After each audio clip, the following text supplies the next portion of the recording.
Hace un tiempo, hace muchos años, yo leí un estudio acerca del pensamiento divergente.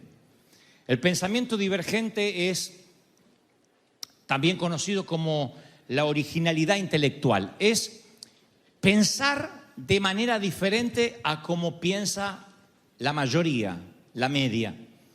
O sea que la gente piensa de una forma, la mayoría, y siempre hay alguien que dice, ¿y si lo pensáramos al revés?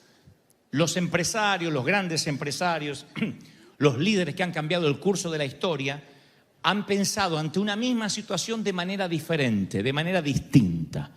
Desde los que inventaron nuestro celular, desde los que hicieron las aplicaciones, a los que alguna vez sugirieron que el hombre podría volar en una aeronave, son gente que pensaron divergentemente.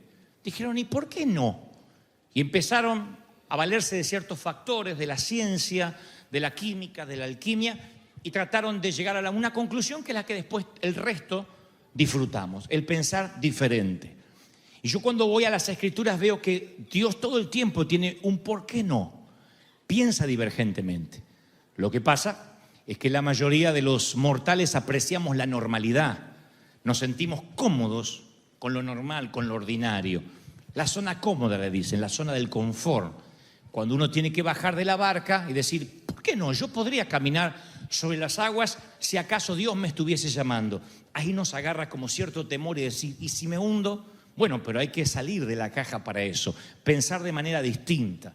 Lo cierto es que desde la cuna hasta la tumba, desde el útero al sepulcro, la sociedad nos presiona para que seamos normales. Y dentro de esa normalidad o de esa ordinariez, terminamos a veces convirtiéndonos en gente pequeña. Aunque crezcamos de estatura, crezcamos en años dentro de la iglesia, nos vemos al final de la vida como gente pequeña con un Dios pequeño.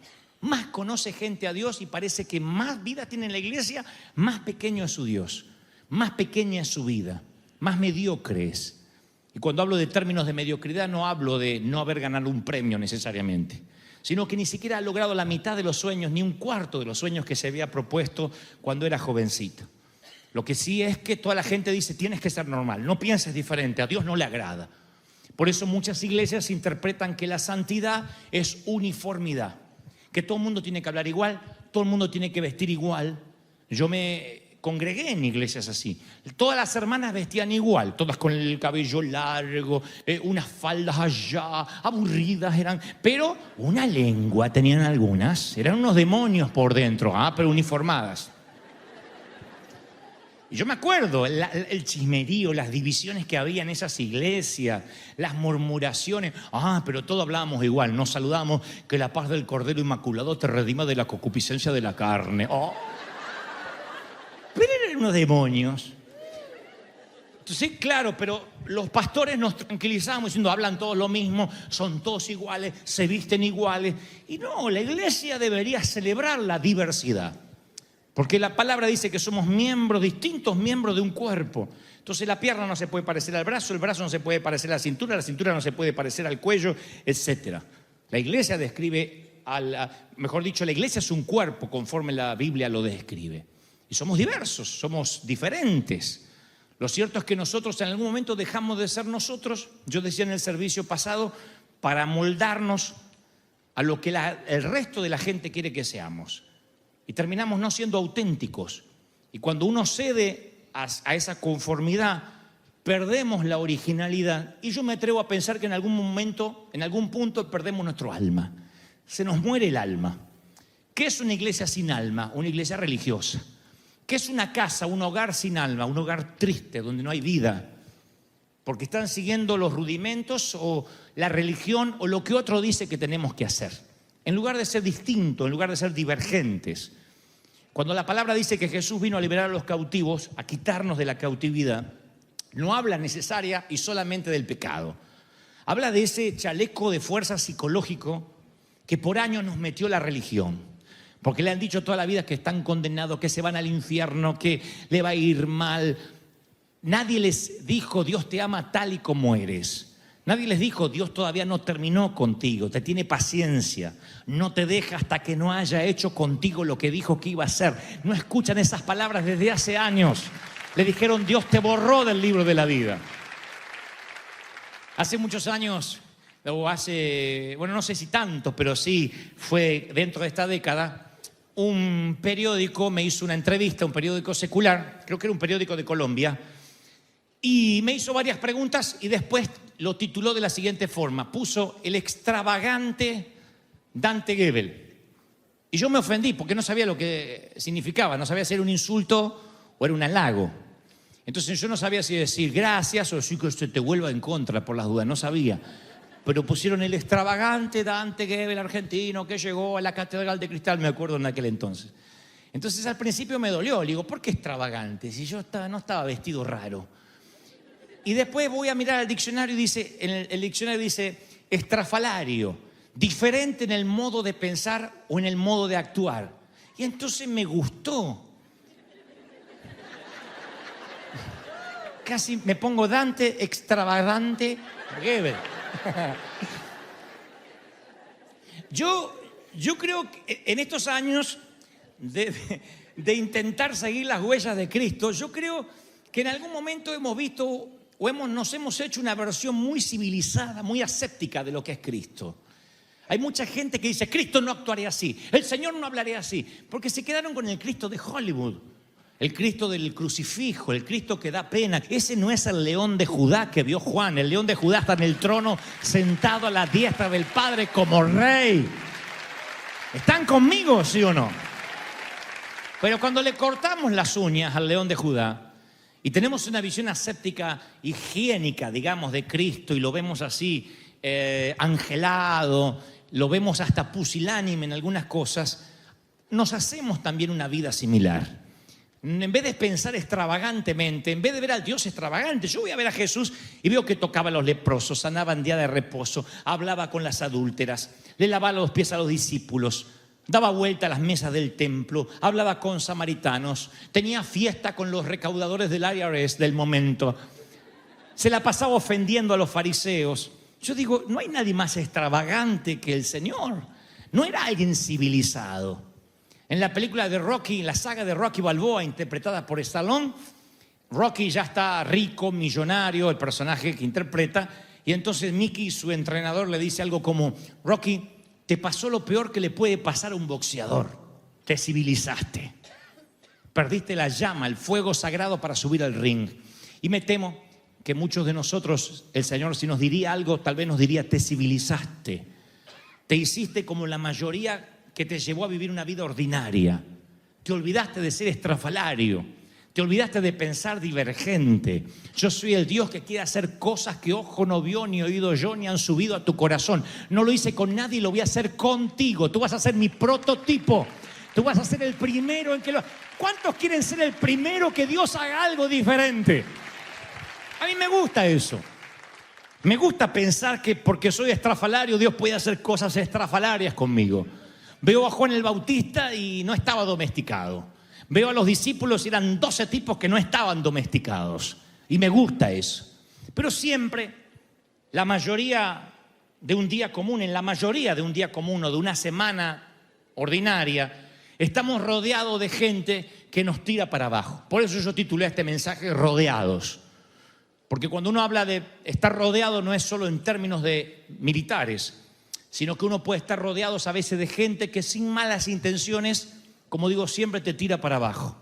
En sus comentarios, en sus expectativas, te señalan a veces las limitaciones que tienes en lugar de lo que Dios quiere hacer en ti. El celoso compañero de trabajo que siempre te está marcando el error, el jefe controlador. A veces nuestros padres, con la mejor intención, en lugar de ser un viento que sopla nuestras velas, terminan queriendo que logres los sueños que ellos quieren en lugar de impulsar los tuyos. A veces los padres dicen, vas a hacer lo que yo no pude ser. ¿Qué mejor intencionado que eso? Pero a veces eso termina castrando, coartando el llamado original que tiene un hijo. Porque yo no soy mi papá, ni mis hijos son Dante. Y a veces queremos extendernos a hacer un clon, hacer una extensión de lo que no fuimos o de lo que fuimos, y nuestros hijos dicen, está bien, aprendo lo mejor, pero tengo mis propios sueños.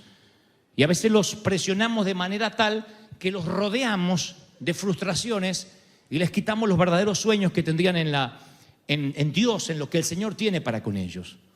Estamos en una era digital donde tenemos acceso a gente que si no existieran las redes, tal vez ni sabrían de nosotros, ni nosotros sabríamos de ellos.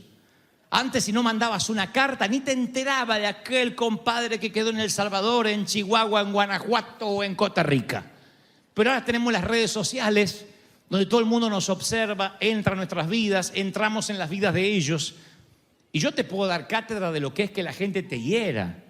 La red social da una impunidad donde cualquiera anónimamente o con nombre y apellido te dice unas barbaridades. Y si estás frágil, si tu estima, si tu identidad no está firme en el Señor, te lo terminas creyendo. Y cuando uno se termina creyendo esas cosas que hieren, uno termina a veces levantándose a la mañana motivado o definido por lo que te dijeron en Instagram, que seguramente no necesitas tener un ministerio público para que te critiquen. A veces una amiga te dice, ¿estás más gorda o me parece? Y hasta pone gorda con muchas R. Y en mayúscula. Te lo grita, gorda. No te lo estaría diciendo cara a cara, pero te lo dice a través de las redes. Otros te tiran una mala onda y eso te afecta. Ahora, yo puedo apagar las redes sociales. Yo puedo cerrar Instagram, Twitter, Instagram, pero a lo mejor tú dices, yo no puedo apagarla a mi mamá. Yo no puedo apagarlo a mi papá. Yo no puedo apagar a mi cuñado. Yo no puedo quitar a mis compañeros de trabajo. No los puedo apagar como quien cierra o pixela una fotografía. Están ahí y tienen injerencia en mi vida, tienen injerencia en mis actitudes, tienen que ver con lo que yo soy, porque a veces determinan mi futuro, me rodean. No están ocultos tras las ventanas esperando tenderte una emboscada. Están sentados a tu mesa porque en algún momento los invitaste ahí. Y son gente que tienen acceso a nosotros. Yo digo siempre, dame una lista de 5 personas que te rodean periódicamente y yo te voy a definir a dónde vas en tu vida y cuál va a ser tu futuro. Y no necesito ser profeta para esto. Por lo general solemos buscar gente que está igual que nosotros, es nuestra tendencia. Entonces, si te va mal financieramente, generalmente te sientas en una fiesta o en Thanksgiving con otro que también dice, ¿quieres que te cuente? ¿Tú te quejas? Espera que te cuente lo mío. Entonces, este está quebrado, el otro está escapando de la quiebra. Como decía un amigo mío en Argentina, me dijo una vez, contrátame rápido porque hay 3 compañías que están detrás de mí. Le digo, wow, qué importante. Dice, sí, la del gas, la del teléfono y la de la luz, quieren que pague.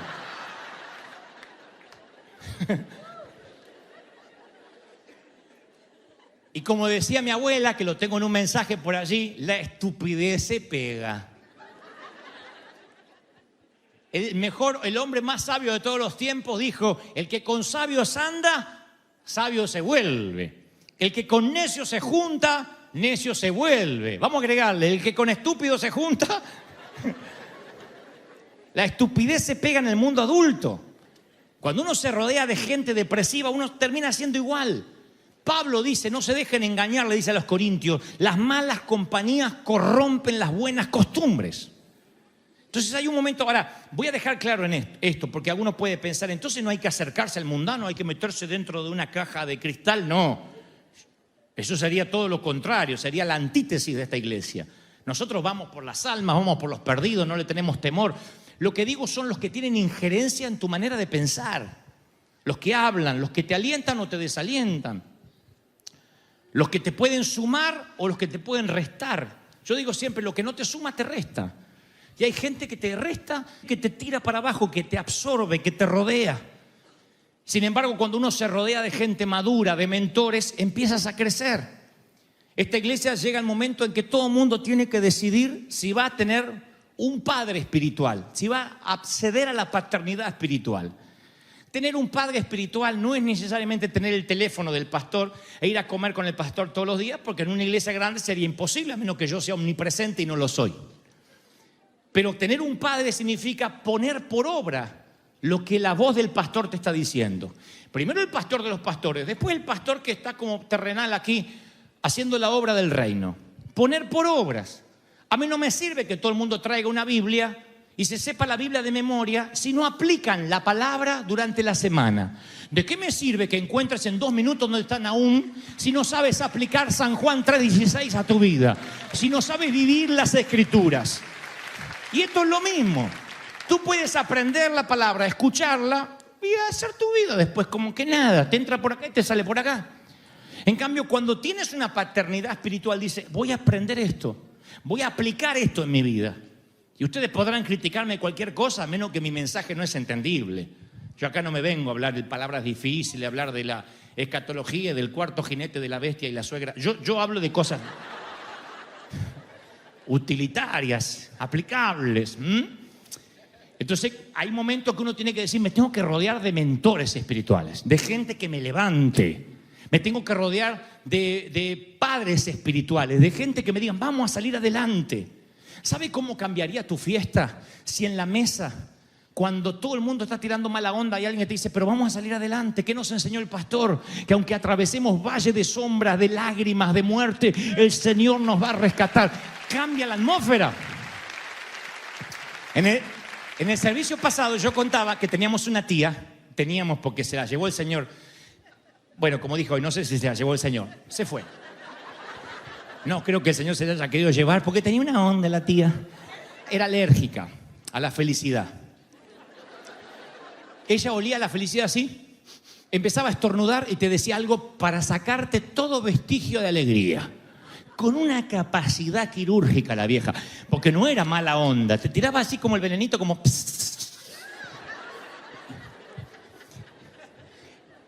Entonces decía, por ejemplo, ¿viste que fulana se sanó de cáncer? Podría ser la mejoría antes de la muerte. Y te dejaba una sensación, la desgraciada decía, pero alegrate que se sanó. Un día, estábamos un 24 a la noche, un 24 de diciembre, y dice la tía, ¿puedo brindar yo? Sí, tía. Levanta la copa y dice, brindo por esta felicidad, por estar juntos. Hasta ahí venía bien. Brindo por los que están y por los que no están, que se nos adelantaron. Y convirtió eso en un funeral, quedamos todos así. No te bajaba nada. Siempre tenía así. Y yo creo que hay gente así, hasta en la iglesia, hay gente así. Hay gente que le encuentra el detalle a todo. Voy a decir, a esto no le van a encontrar, se lo encuentra. Dios abrió las puertas de la televisión. Espero que hable de Dios y no de Mahoma. Es gente que tiene alergia a la felicidad. Yo oro para que no haya alérgicos a la felicidad, que haya alergia a la mala onda, haya alergia a estar depresivo, haya alergia a estar triste, porque nos vamos a contentar en el Señor, con lo que Él nos da, con lo que nos bendice. ¿Se van a llevar esta alegría, sí o no? Bueno, no me quiero ir de tema. Yo no estoy diciendo que saques a la gente tóxica y diga, no voy a hablar más con nadie. No. Significa que hagas un cerco en derredor de tu espíritu, que abra los ojos y veas que te rodean gente más espiritual de la carnal que a veces sin querer te rodeas. La Biblia narra que en cierta ocasión el rey de Siria entra en guerra contra Israel. Lo ataca una y otra vez, pero siempre fracasa. Y no sabe por qué. El rey de Siria tiende una emboscada a Israel. Israel ya está precavido y lo espera. Entonces Siria no puede dar el golpe. Quiere atacar de noche e Israel ya está listo y alistado y los esperan. El rey de Siria se vuelve loco, dice, ¿cómo sabe esta gente que los vamos a atacar? Al principio pensó que tenían los celulares intervenidos, después se acordó que no había celulares, dijo, ¿qué? ¿Me están interviniendo? Después se da cuenta que Israel tenía un arma secreta. El arma secreta era un profeta llamado Eliseo, que Dios le revelaba por la noche lo que el enemigo pensaba en su habitación más secreta, dice la Biblia. Entonces cuando el enemigo decía, mañana vamos a hacer esto y esto y esto y lo otro, ya Dios se lo decía a Eliseo, Eliseo se lo decía al rey de Israel e Israel se preparaba. Un día el rey de Siria se hartó y dice, vamos a destruirle el arma secreta a Israel. Muerto el perro, se acabó la rabia, dice una frase hispana. Así que dice, vamos a atacar a la casa donde vive este profeta, lo vamos a liquidar. Por consecuencia el rey de Israel nunca va a saber qué va a pasar y ahí vamos a tener victoria.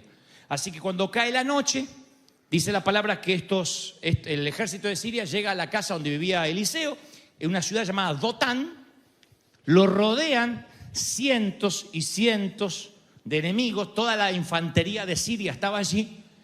Y quien servía al profeta Eliseo, un muchachito que dicen los teólogos, sería hijo de mexicano y madre salvadoreña con alguna ascendencia puertorriqueña.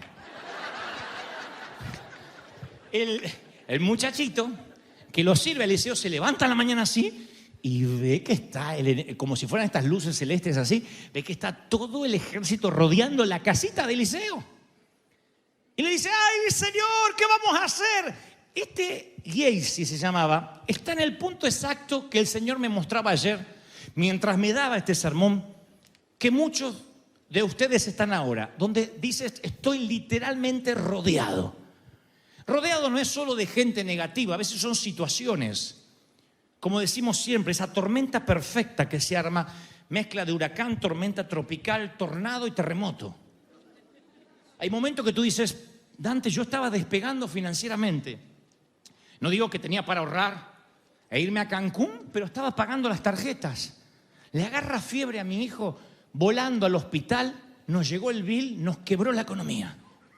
Así. Una visita a emergencias a veces te da vuelta tu planilla privada Excel.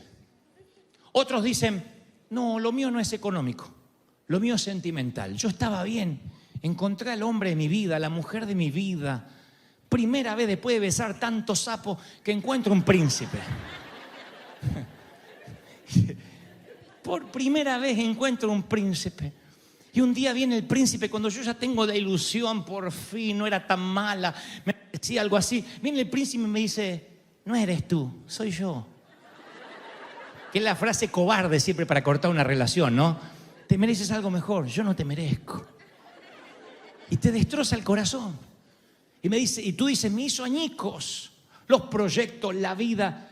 Entonces, si yo te dijera, ¿y cómo estás ahora? Tú me dirías, rodeada. ¿De qué? De tristeza, de depresión, de traición, rodeada de soledad. Este es un país donde yo puedo percibir, no sé si un espíritu, pero una sensación enquistada muy fuerte, que es la soledad. Muchos de nosotros inmigrantes dejamos mucha familia atrás. Encima, cuando llegamos nos desmembramos porque los hijos se van a estudiar en una parte, los padres quedan en otra, así es que cruzamos todos. Pero la mayoría se siente sola. Yo di una palabra en el servicio pasado para las mujeres que por la mañana el Señor me hacía sentir, se sienten muy solas. El esposo se va a trabajar, ellas mandan a los chicos al colegio y sienten esa sensación de soledad. Otras trabajando se sienten solas. Y hombres también. Esa sensación que digo siempre de soledad, donde la soledad no es ausencia de rostros, sino ausencia de intimidad. Donde tú a veces necesitas encontrar un amigo, una amiga a quien decirle, estoy harto, ayúdame, estoy tentado, estoy, no sé, por meter la pata. Y a veces no encuentras a nadie. Te sientes surrender, rodeado. Te sientes literalmente que por donde miras no hay escapatoria. Este mensaje va para esa gente, los que están rodeados de soledad, los que están rodeados de negativismo. Lo que sientes que hay un círculo que te tira hacia la ordinariez. No quieren que seas extravagante. Tú te predispones a pensar diferente, divergentemente, y hay un montón de gente que te tira para abajo. Y si no es gente, son situaciones, pero ves un ejército sirio que te rodea. Fue tan claro el Espíritu Santo ayer.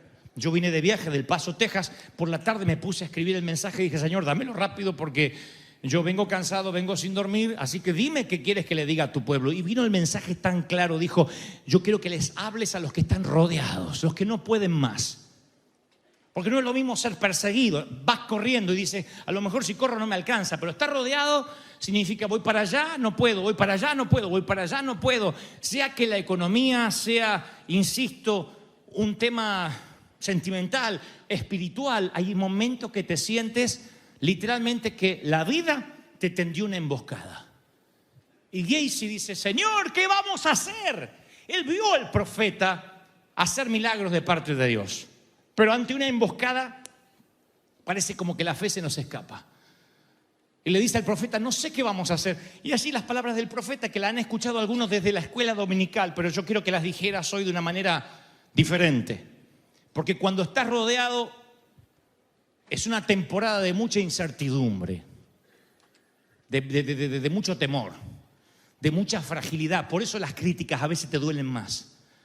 Porque cuando uno no tiene dónde ir y te viene la crítica, sientes que no colaboran con el arca, pero te ayudan con el diluvio. Sientes que te empujan al barranco. Entonces, este es un momento frágil de Gehazi. Se siente con miedo, con temor. Y entonces le dice, ¿qué vamos a hacer? Y el profeta dice, Segunda de Reyes 6:16, dijo, no tengas miedo, lo que yo hoy te hice repetir hace un momento, no tengas miedo. Posiblemente no escuchas esta frase desde que creíste ver monstruos en el closet cuando tenías 5 años. No tengas miedo. Lo diré otra vez, no tengas miedo. No tengas miedo.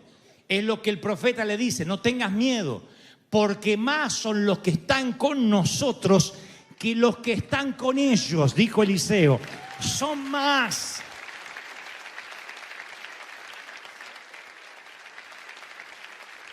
Hay días que son nublados, grises, que dices, esto es un día horrible. Pero te tomas un avión, el avión apenas levanta la nariz, pasa por las nubes y te das cuenta que hay un sol radiante. Pero toda esa gente de abajo no lo ve y piensa que el sol se fue. El sol no se fue, no lo están viendo. El Señor nunca se levantó del trono, sigue sentado en el trono reinando y la tierra es estrado de sus pies. El avivamiento en calle Broadway.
Narra que en cierta ocasión el rey de Siria entra en guerra contra Israel. Lo ataca una y otra vez, pero siempre fracasa. Y no sabe por qué. El rey de Siria tiende una emboscada a Israel. Israel ya está precavido y lo espera. Entonces Siria no puede dar el golpe. Quiere atacar de noche e Israel ya está listo y alistado y los esperan. El rey de Siria se vuelve loco. Dice, ¿cómo sabe esta gente que los vamos a atacar? Al principio pensó que tenían los celulares intervenidos, después se acordó que no había celulares, dijo, ¿qué? Me están interviniendo. Después se da cuenta que Israel tenía un arma secreta. El arma secreta era un profeta llamado Eliseo, que Dios le revelaba por la noche lo que el enemigo pensaba en su habitación más secreta, dice la Biblia. Entonces cuando el enemigo decía, mañana vamos a hacer esto y esto y esto y lo otro, ya Dios se lo decía a Eliseo, Eliseo se lo decía al rey de Israel e Israel se preparaba. Un día el rey de Siria se hartó y dice, vamos a destruirle el arma secreta a Israel. Muerto el perro, se acabó la rabia, dice una frase hispana. Así que dice, vamos a atacar a la casa donde vive este profeta, lo vamos a liquidar. Por consecuencia, el rey de Israel nunca va a saber qué va a pasar y ahí vamos a tener victoria. Así que cuando cae la noche, dice la palabra que el ejército de Siria llega a la casa donde vivía Eliseo, en una ciudad llamada Dotán, lo rodean cientos y cientos de enemigos, toda la infantería de Siria estaba allí, y quien servía al profeta Eliseo, un muchachito que dicen los teólogos, sería hijo de mexicano y madre salvadoreña con alguna ascendencia puertorriqueña. El muchachito que lo sirve a Eliseo se levanta en la mañana así y ve que está, como si fueran estas luces celestes así, ve que está todo el ejército rodeando la casita de Eliseo. Y le dice, ¡ay, Señor, qué vamos a hacer! Giesi se llamaba, está en el punto exacto que el Señor me mostraba ayer, mientras me daba este sermón, que muchos de ustedes están ahora, donde dices, estoy literalmente rodeado. Rodeado no es solo de gente negativa, a veces son situaciones. Como decimos siempre, esa tormenta perfecta que se arma, mezcla de huracán, tormenta tropical, tornado y terremoto. Hay momentos que tú dices, Dante, yo estaba despegando financieramente. No digo que tenía para ahorrar e irme a Cancún, pero estaba pagando las tarjetas. Le agarra fiebre a mi hijo, volando al hospital, nos llegó el bill, nos quebró la economía. Así. Una visita a emergencias a veces te da vuelta tu planilla privada Excel. Otros dicen, no, lo mío no es económico, lo mío es sentimental. Yo estaba bien, encontré al hombre de mi vida, la mujer de mi vida. Primera vez después de besar tanto sapo que encuentro un príncipe. Por primera vez encuentro un príncipe. Y un día viene el príncipe, cuando yo ya tengo la ilusión, por fin, no era tan mala, me decía algo así. Viene el príncipe y me dice, no eres tú, soy yo. Que es la frase cobarde siempre para cortar una relación, ¿no? Te mereces algo mejor, yo no te merezco. Y te destroza el corazón. Y tú dices, me hizo añicos los proyectos, la vida. Entonces, si yo te dijera, ¿y cómo estás ahora? Tú me dirías, rodeada. ¿De qué? De tristeza, de depresión, de traición, rodeada de soledad. Este es un país donde yo puedo percibir, no sé si un espíritu, pero una sensación enquistada muy fuerte, que es la soledad.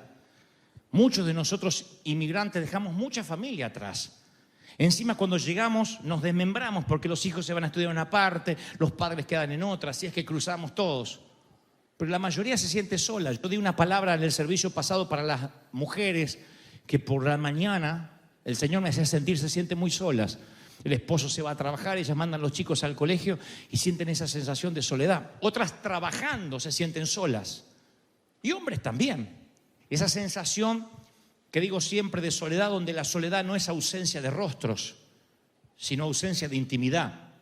Donde tú a veces necesitas encontrar un amigo, una amiga a quien decirle, estoy harto, ayúdame, estoy tentado, estoy, no sé, por meter la pata.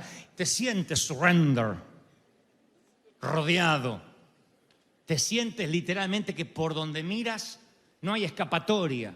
Este mensaje va para esa gente, los que están rodeados de soledad, los que están rodeados de negativismo, los que sientes que hay un círculo que te tira hacia la ordinariez.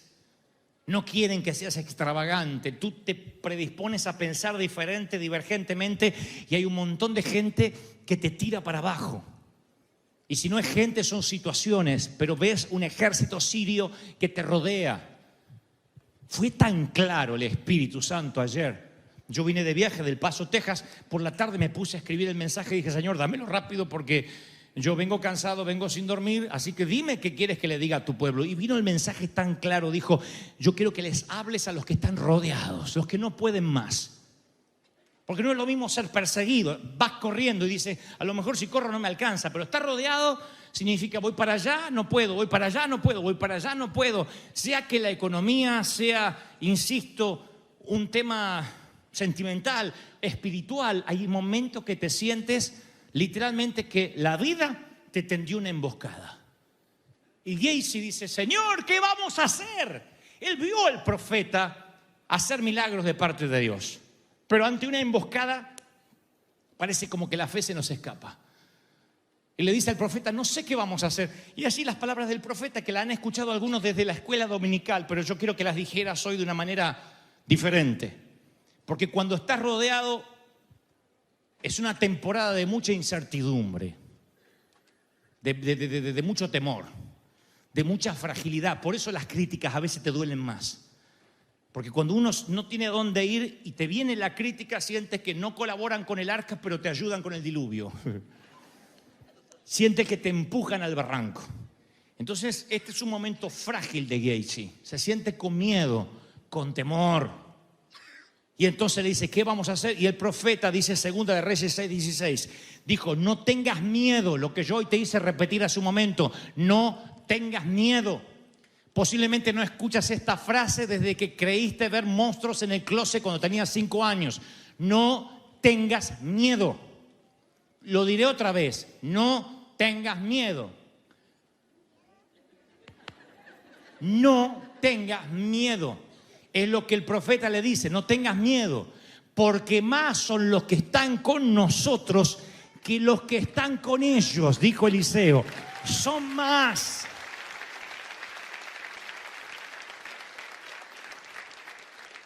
Acá cuando Gehazi dice, no solo estoy rodeado, sino que estoy con un loco. ¿Más a dónde? Hay aquí mínimamente 7.000 tipos que nos están rodeados, armados hasta los dientes, y él dice que más son los nuestros. Seguro que deben ser más, pero no están acá. No van a liquidar. Y entonces Eliseo hace una oración. Y conste que ahí no dice, Señor, envía ángeles, o sácanos de aquí, o mata a los enemigos. Él hace una oración que es la misma que yo voy a hacer por ti antes de que te vayas hoy a casa. Él dice, Padre, te ruego que le abras los ojos a este cabezón, a esta cabezona, para que vea que no está solo, nunca estuvo solo y nunca estará solo. Nunca estuvo ni está, nunca, jamás. Eso es lo que Gehazi hoy tiene que entender. No estás solo, nunca estuviste solo y nunca estarás solo. Y Gehazi dice, ¿cómo me dices eso? Yo he pasado días de soledad. Porque no abriste los ojos. Porque estuviste viendo el ejército con los ojos naturales. Estuviste viendo la soledad, la situación. Y entonces pierde la perspectiva. Hay días que son nublados, grises, que dices, esto es un día horrible. Pero te tomas un avión, el avión apenas levanta la nariz, pasa por las nubes y te das cuenta que hay un sol radiante. Pero toda esa gente de abajo no lo ve y piensa que el sol se fue. El sol no se fue, no lo están viendo. El Señor nunca se levantó del trono, sigue sentado en el trono reinando y la tierra es estrado de sus pies. No estás solo, nunca estuviste solo, nunca estarás solo. No te olvides esas 3 consignas. No estás solo, no estuviste solo y nunca estarás solo. Te ruego que abras los ojos. Y Dios le abrió los ojos al cabezón este, hijo de mexicano salvadoreño y con ascendencia chapina también. Y aquí que el monte estaba lleno de gente, de ángeles a caballo y carros de fuego alrededor de Eliseo. Cuando él vio, dijo, wow, ¿por qué no lo vi antes? Porque tenía los ojos cerrados, sonso. Pero ahí estaba la liberación. Y esas palabras del profeta están llenas de vida. No es una historia para contar como si fuera un cuento de Dickens o de Disney. No, esta es una historia viva. Las mismas palabras de Eliseo tienen poder hoy. Yo quiero decirte de parte del Señor que me envía, no estás solo, nunca estuviste solo y nunca estarás solo. Y no te vas de acá hasta que no abras los ojos y veas que mayor son los que pelean contigo que los que están en contra. Si vieras a los ángeles que a veces te acompañan, lo que pasa es que a lo mejor te asustarías, a lo mejor pensarías que no hay de qué preocuparse y dejarías de orar. Entonces Dios no te abre los ojos del todo, pero necesita que vayas y digas, Señor, muéstrame que tú tienes la victoria. Tantas veces se lo pidas, Él te lo va a mostrar. Me fascina la seguridad del profeta. Abre los ojos a este para que vea. ¿Cómo sabía el profeta que había ángeles así? Porque tenía una promesa, yo no te dejaré. Es la misma que tú tienes. Yo seré fiel todos los días hasta el fin del mundo. Yo no te dejo. Tú me fallas, tú caes en pecado, tú metes la pata, tú la friegas. Yo te sigo amando. Nunca estuviste solo, nunca estarás solo. No estás solo. ¿De verdad lo están creyendo, sí o no? Ahora,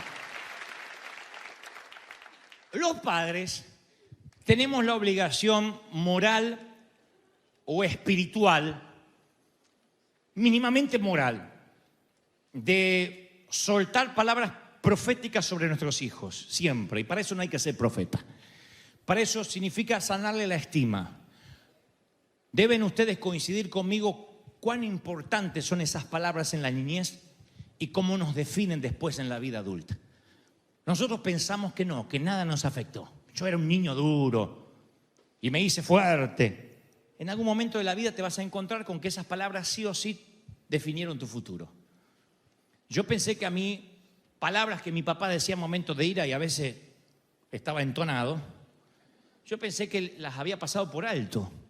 De grande tuve que sanar esas palabras.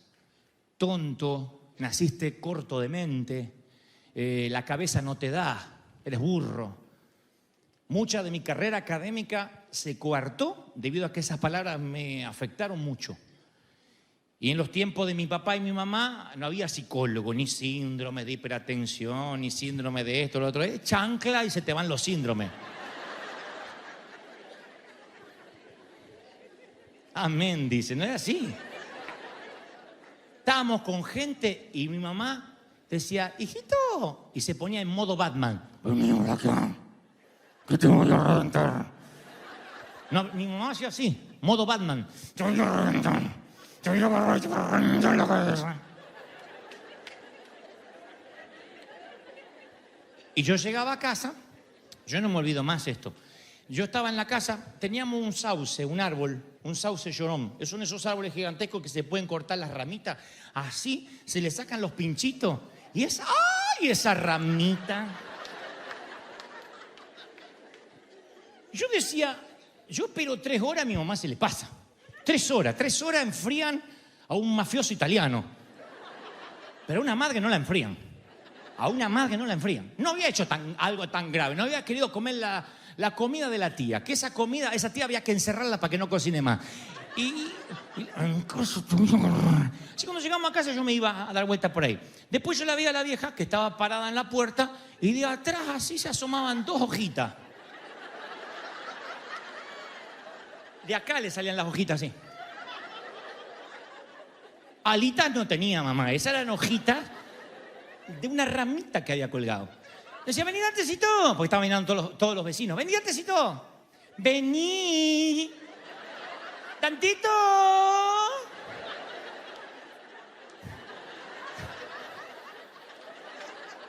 Entonces yo pasaba así de costado, así.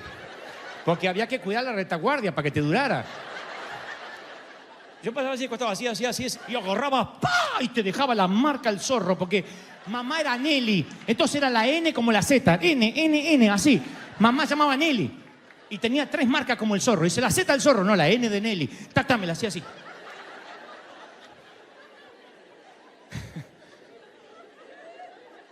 Pero esto se recupera. Bueno, tengo mucho para recuperar, pero... No, digo, las marcas se van. Lo que no se van son las marcas que hacían acá. Un burro, no vas a crecer, no vas a... Entonces, cuando uno es padre, uno dice, voy a profetizar cosas positivas sobre los hijos. Yo sé que a veces miras a tu hijo y dices, ¿y qué le digo? Porque...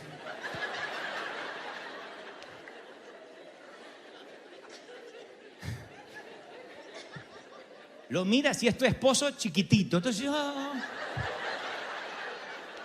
se te va la esperanza al piso. Pero tú sueltas palabras y le dices, te va a ir bien, te va a bendecir. Bueno, un día se ve que una prédica, a la vieja le tocó, abandonó la varita por 1 mes y medio. Y en ese 1 mes y medio me empezó a profetizar. Me dijo, el día que te destapes, Dantito, vas a ser un genio. No, pero no, en la escuela me va... No, porque tenés todo adentro. Es como una tapa que Dios te tiene que sacar. decirle a todo el mundo que eres un genio, que sos un genio, que sos bueno, que sos inteligente. Y tanto me alentó que me sacó el argentino de adentro. Yo fui al otro día como pechito de paloma así al colegio y hasta la maestra se sorprendió. Pero yo digo siempre, de sanar la estima a un niño a la arrogancia, la línea es muy finita. Es una frontera muy pequeña. Y a mí era un niño, pero me hice arrogante. Yo estuve como una semana diciendo, yo soy el mejor, yo soy el mejor. No había estudiado nada, pero era el mejor. No sé si alertaron a mamá, le llegó una nota, pero mi vieja me llama y me dice, mira, queda feo decir yo soy el mejor. Le digo, pero vos me dijiste, sí, pero queda feo, es el mejor. Es preferible que diga, mi papá dice que soy el mejor, mi mamá dice. Entonces cuando la maestra te pregunte, te dice, ¿eres inteligente? Mi papá dice que soy el mejor. Échanos la culpa a nosotros. Decinos que papá cree en ti. Entonces cambió mi forma. Mi papá dice que soy bueno. Mi papá dice que soy inteligente. Mi papá dice que nos va a llevar de vacaciones. Mi papá dice que somos ricos. ¿Pero qué vas a ser rico si tenés una casa pobre? Mi papá dice que somos ricos. La culpa se la echaba a mi papá. Hoy he aprendido que en las cosas de Dios hay muchos cristianos que no saben lo que piensa su papá de ellos. Porque han visto por muchos años al ejército enemigo. Entonces lo que tienes que aprender esta tarde cuando te vayas de acá no es lo que tú piensas de ti mismo, ni que los demás piensan de ti, sino qué dice papá de ti. Cuando alguien te diga en una mesa, mirá que vas a perder la casa, tú tienes que decir, puede ser, porque soy medio torpe para estas cosas, pero ¿sabes qué? Mi papá dice que voy a prosperar, que voy a ser bendecido. Mi papá dice que todo va a estar bien. Mi papá dice que estoy viviendo un trimestre de bendición. Mi papá dice que soy bendecido. Alguien tiene que decir amén. ¡Wow! ¿Qué dice tu papá? Mi papá dice tantas cosas. Mi papá del cielo ha dicho tantas cosas lindas de mí. Superó a la varita de la vieja, superó lo que me decía el viejo borracho. Mi papá dijo tantas cosas de mí que hoy en día puede venir un aluvión de gente poniéndome en las redes sociales aposta, falso, profeta, satánica. Yo digo, Señor, ¿qué dices de mí? Y Dios me dice, eres genial, eres bueno, eres ungido, eres real sacerdocio, eres linaje escogido. ¿Qué dice mi papá? Mi papá dice, abre los ojos y mira lo que yo veo. ¡Aleluya! Por eso yo quiero que hoy te vayas con los ojos abiertos y vea lo que Dios ve, no lo que has visto siempre.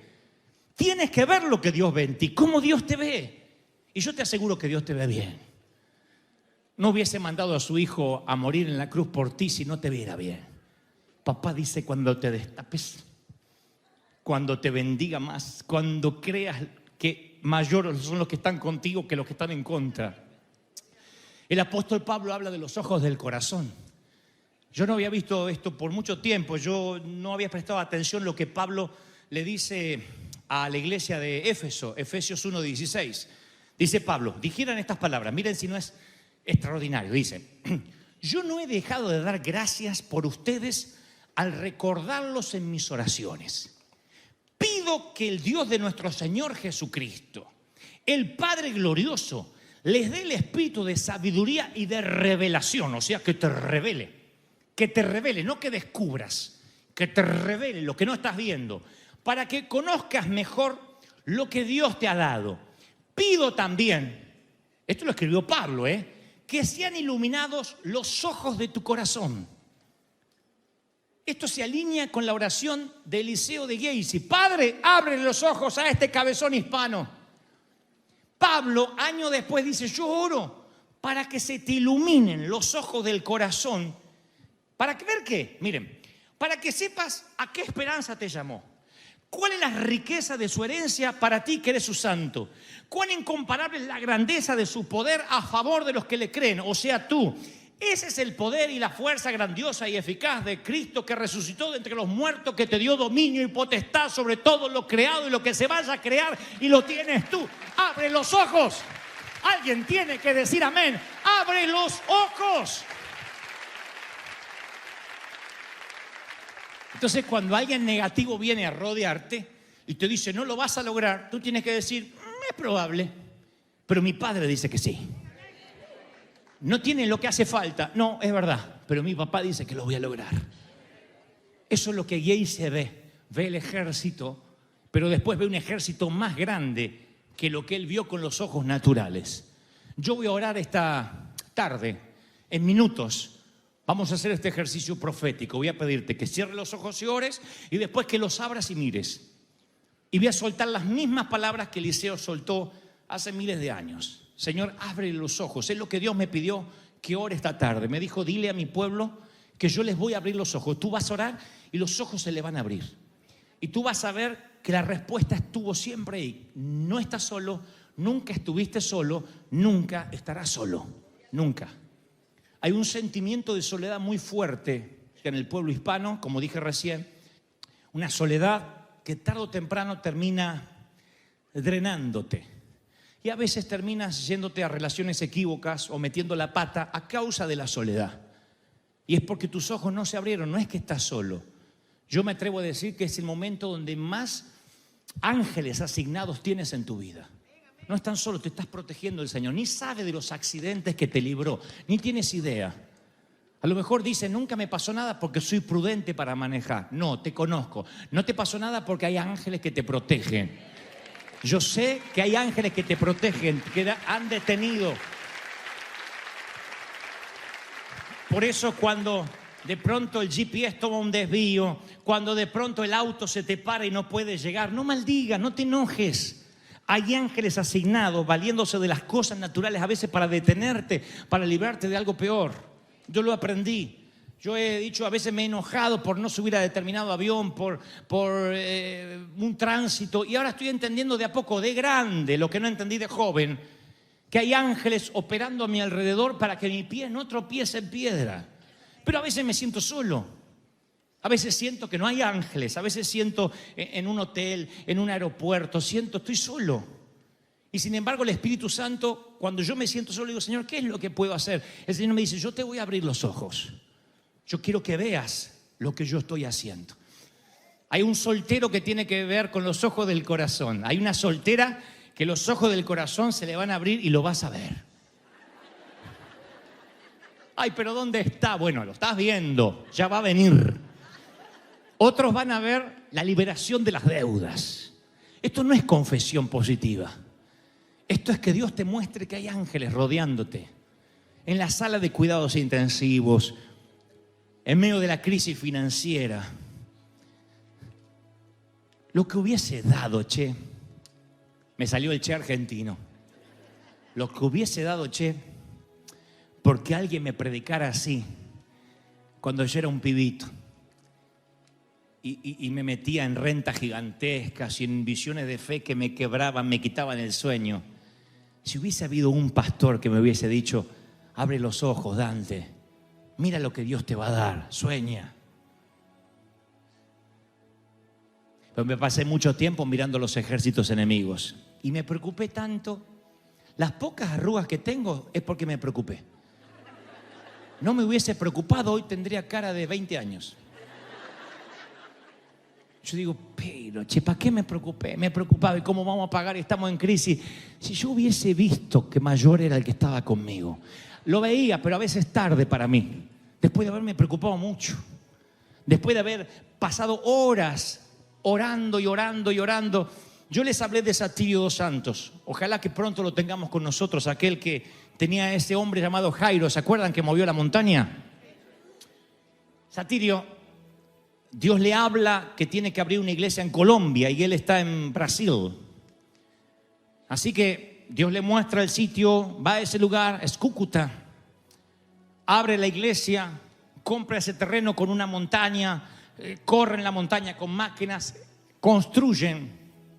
Al cabo de un año lo llaman de migraciones a Satirio dos Santos. Le dicen, pastor, su visa ha sido denegada. Se tiene que volver a su país.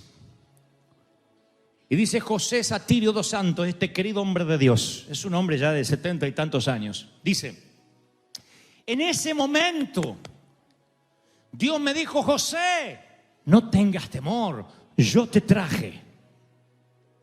En mi espíritu sentí que había ángeles allí diciendo, tranquilo, pero te diré una cosa, nadie hace caso a esa voz.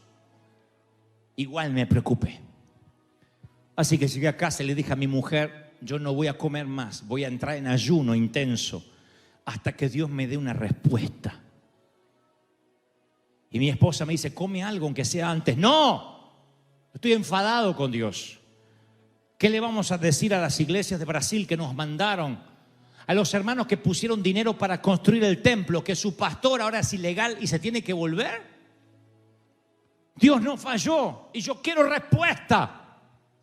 Y se encierra a orar. Y dice José, comencé a clamar y orar 12 horas, 20 horas.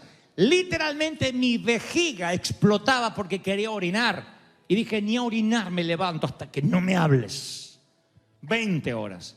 24 horas, rodillas entumecidas y la esposa diciendo, José, estoy preocupada. Y él le decía, no te preocupes, si Dios no me habla, no me levanto. Y los hijos preocupados en la mesa, ¿qué le pasa, papá? ¿Por qué no viene a comer? ¿Por qué no viene a la mesa? Y la mamá no quería decirle lo que pasaba. Y dice, papá está hablando con Dios. Sí, pero nunca estuvo así. Amanece y tampoco viene a desayunar. Y seguía clamando y clamando. Y dice José, en un momento yo siento que alguien abre la puerta, se para al lado, veo unos pies y yo pienso que es mi esposa. Le dije, mujer, te dije que todavía no me moleste. Pero después veo su mano y tenía un agujero. Su mano estaba horadada, era Jesús. Y le susurra, no te vas, yo te traje. Y se va. Entonces yo me levanto, dice José.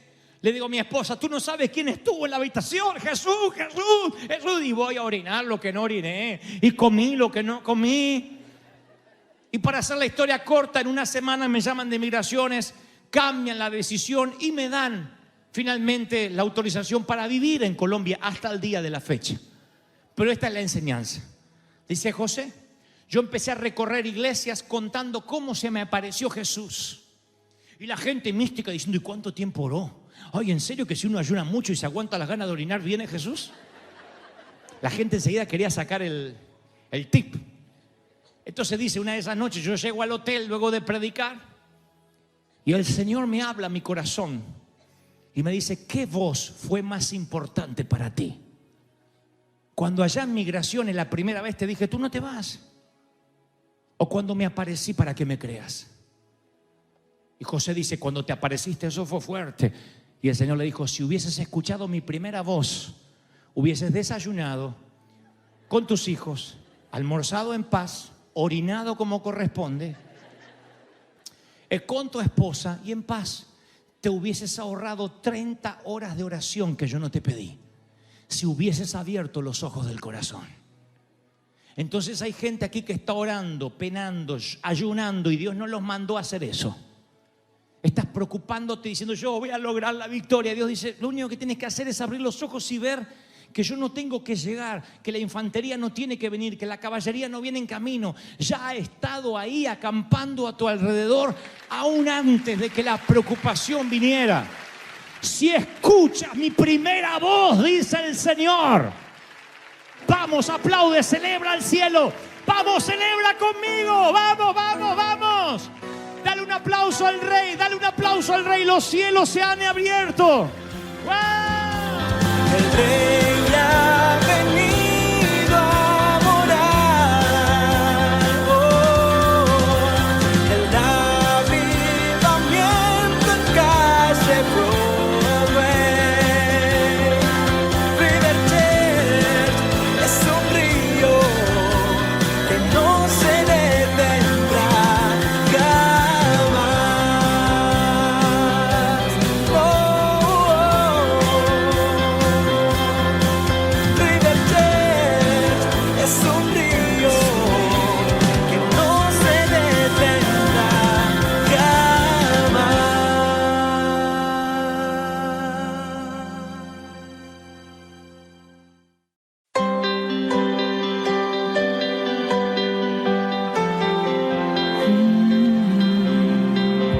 Viento de alguna otra parte, la llama no se apagará. Es un río que no se detiene.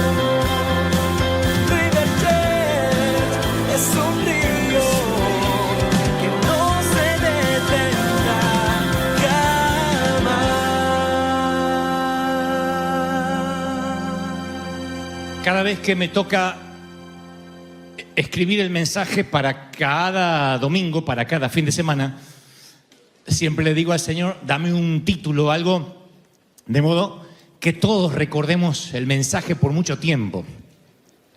Y siempre pienso que si yo fuera un pastor común, regular, que no fuera tan divergente, le pondría títulos como Pasos para la Victoria, Crece tu fe, Aviva tu espíritu, y esos títulos que suenan muy categóricos, muy evangélicos, muy poderosos, pero siempre después termino poniéndole un título para que todo el mundo recuerde cuando pienso en que la gente siempre recuerda Bailando con la más fea, Una noche más con las ranas, Fila 9, Situación límite. Entonces yo decidí ponerle a este mensaje un título inolvidable que se llama Traseros de bueyes. Ahí está. En realidad era trasero de buey, pero un mexicano me dijo, va a sonar muy feo.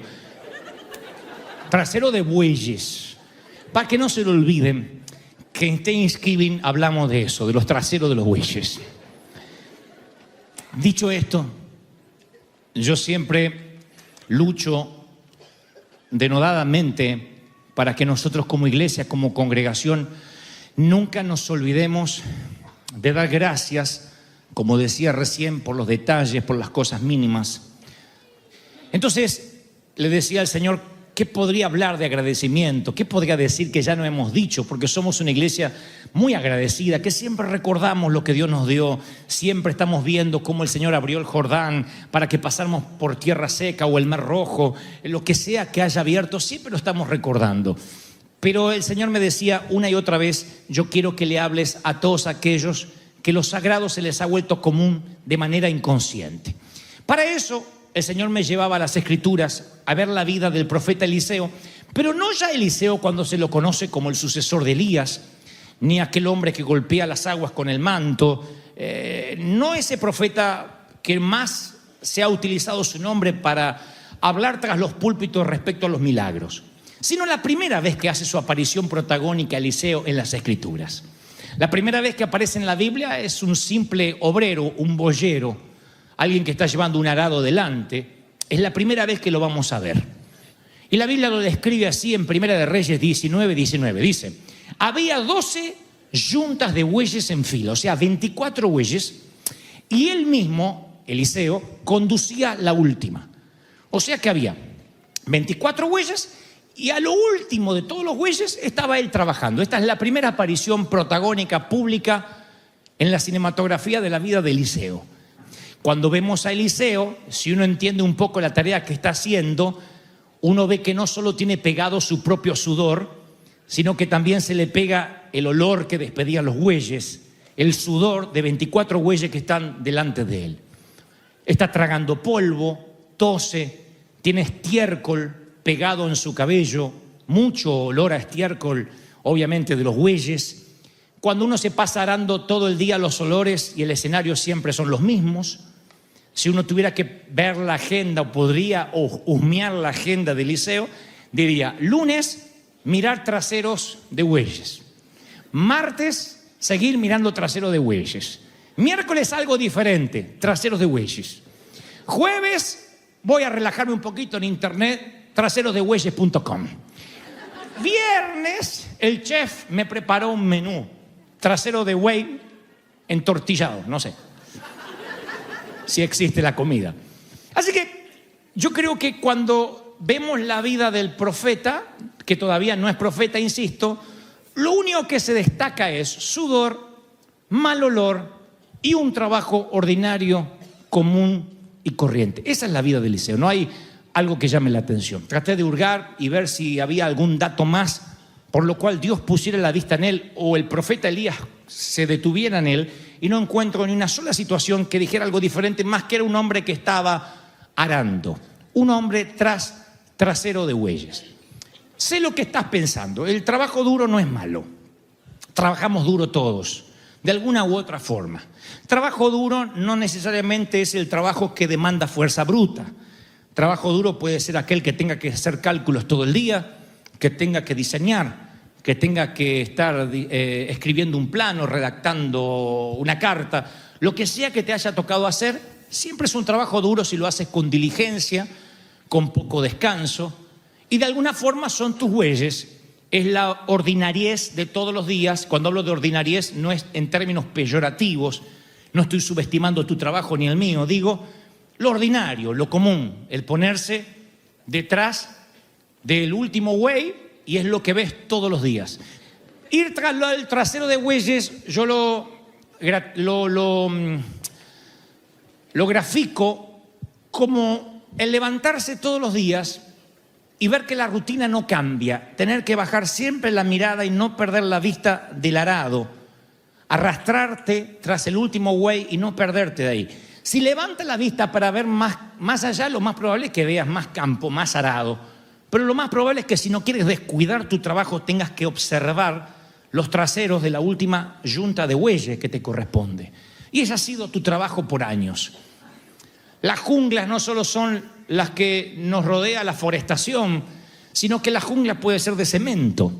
A veces estás metido en una ratonera, en una oficina donde todo lo que ves es la pantalla de la computadora y todo lo que tienes que hacer es cumplir horario, y hay un momento que esa rutina, si bien, insisto, está bien, porque se supone que debas trabajar, esa rutina atenta contra otras áreas de tu vida.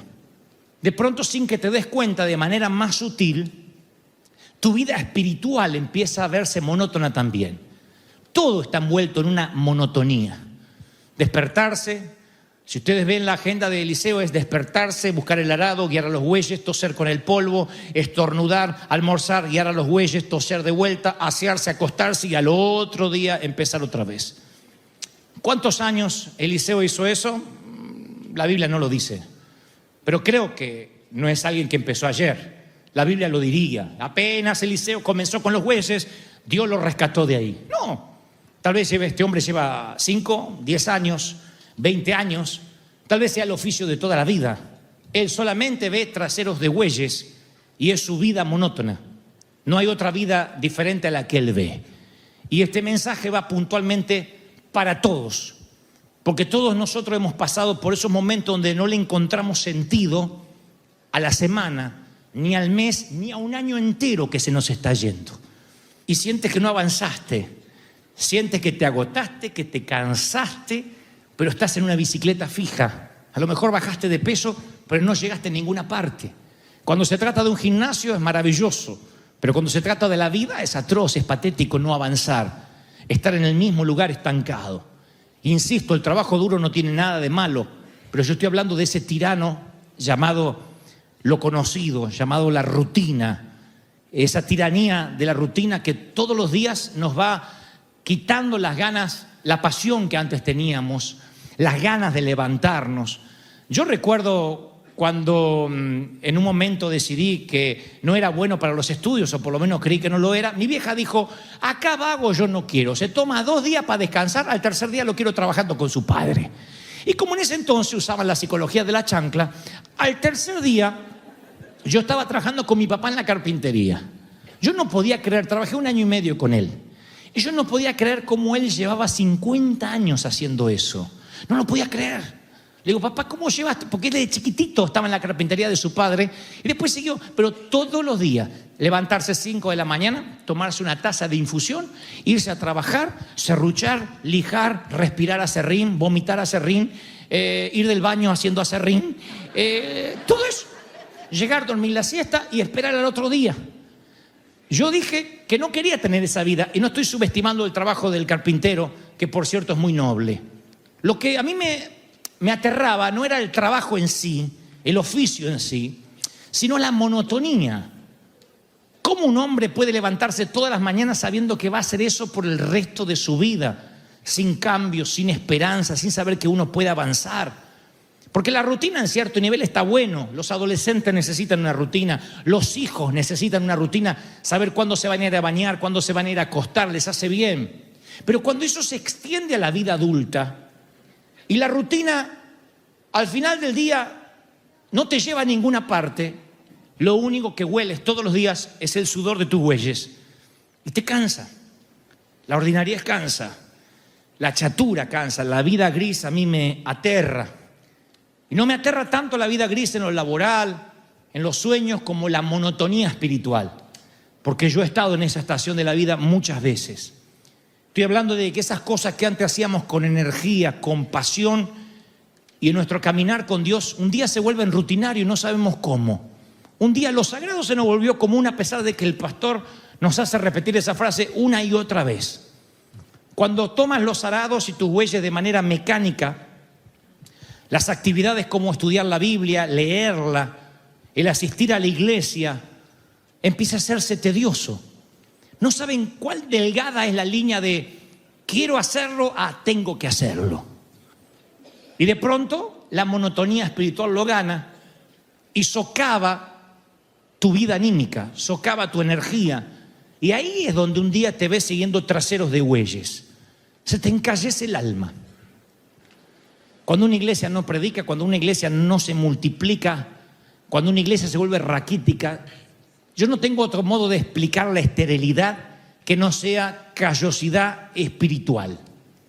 Cuando aquello que nos gratificaba y nos sorprendía se nos hace común. Se los he contado un montón de veces. La constante exposición ante lo sagrado o ante lo profano produce callos emocionales. Es allí cuando estamos siguiendo traseros de bueyes y no nos damos cuenta de lo rutinario, ya sea algo bueno o algo malo. Consumes pornografía la primera vez, causa rechazo. Al mes, a los meses, se te producen callos y necesitas algo más fuerte que produzca tu excitación. Matas a alguien porque experimentas la violencia a través de un videogames y después necesitas algo más fuerte y más fuerte y más fuerte porque nada te satisface. Los recolectores de basura, uno los ve y dice, ¿cómo pueden convivir con lo pútrido, con esos olores? Sin embargo, te dicen, wow, fue difícil la primera semana, luego ya no sentimos más nada. Los mismos los que trabajan en las curtiembres, faenando carnes o faenando pescados en la costa, o lo peor, los que hacen autopsias, los que tienen que tomar cadáveres despedazados tras un accidente de tránsito y ver qué órganos pueden salvar. Y lo hacen como si estuviesen disecando una rana. Y uno dice, wow, ¿cómo tienen ese estómago? Les preguntas y te dirán algo como, no, ya tengo callo con esto, para mí es rutina. Lo que para otros es manejar una computadora, llevar una charola o limpiar el ala de un hospital, para ellos es vaciar a alguien de sus órganos. ¿Cómo se llega a eso? Callosidad. Te expones lo suficiente a cualquier cosa y te acostumbras. De pronto llegas aquí, la presencia de Dios está, llegas la primera vez y dices, wow, nunca había estado en una iglesia así. Realmente Dios siempre está. Te doy un mes, 2 meses y te parecerá común. ¿Cómo lo sé? Le pasó a Israel. Yo pienso que si aquí caería maná del cielo, yo estaría agradeciendo durante meses, años, ¿qué digo años? Décadas, diciendo, Dios hace caer comida. El pueblo se quejó y dijo, la verdad que podría cambiarnos el menú. Queremos un poco de carne. Yo vería que una roca vierte agua, algo que es totalmente va contra las leyes de la física, contra todas las leyes que se te ocurran. Yo veo que una piedra brota agua y estaría de rodillas, creo, durante meses. Sin embargo, ellos veían que la piedra brotaba agua y no les quitó la idolatría del corazón. No crean que habrá algo que te postrará de rodillas para siempre, excepto que sea su sola presencia. Lo que Dios puede hacer tarde o temprano nos acostumbramos. Y un día como hoy nos confrontamos viendo que estamos siguiendo traseros de bueyes. No importa si manejas una compañía, si tienes grandes utilidades o si apenas puedes pagar la renta. Lo que te trato de decir de parte de Dios, la pregunta es, ¿cuándo lo que te gustaba hacer se transformó en lo que tienes que hacer? Y eso incluye venir a congregarte. Suele pasar, si se encoge nuestro amor por los perdidos, imagínense cómo no vamos a insensibilizarnos. A veces nos insensibilizamos con las cosas normales. ¿Cuántos padres o madres dicen, sabes, mi sueño cuando yo era chiquito, al haberme criado solo, sola, con poco cariño, dije, cuando tenga hijos voy a marcar recuerdos? Porque ahora que eres adulto, reconoces que eres el producto de todos esos recuerdos que te marcaron. Entonces, cuando uno es chico siempre dice, cuando sea grande les voy a marcar recuerdo a mis hijos, voy a jugar con ellos, los voy a llevar al parque, no hace falta tener dinero para ser feliz. Uno puede ir al parque de la esquina, ese gratuito, no hay que ir a Disneyland necesariamente o a Universal. Uno puede ir a comerse una hamburguesa, no tiene que ir a un restaurante de lujo. ¿Cuántas veces decimos, no, en estas vacaciones, en este día feriado los voy a llevar? Y después hay una insensibilidad que les das una laptop para olvidarte de ellos y que te dejen en paz. Y dice, ya está, vean una movie. Esta dura, es Harry Potter 7, dura 9 horas y media, véanla. ¿Cuándo pasó? ¿Cuándo nos pasó? Porque me incluyo. Vete una movie, no moleste. ¿Cuándo nos pasó? Cuando antes soñábamos con marcar recuerdos. ¿Saben cuándo nos pasó? En esa pequeña línea que pasamos de quiero hacerlo a tengo que hacerlo. Y eso incluye ser padre, ser esposo. Cuando tu matrimonio estuvo más determinado por soportar, tolerar, que estar apasionado. Hay un momento que la línea es muy fina. Y decís, bueno, ya gracias a Dios nos toleramos bastante bien. Antes lo quería matar, ahora lo dejo respirar.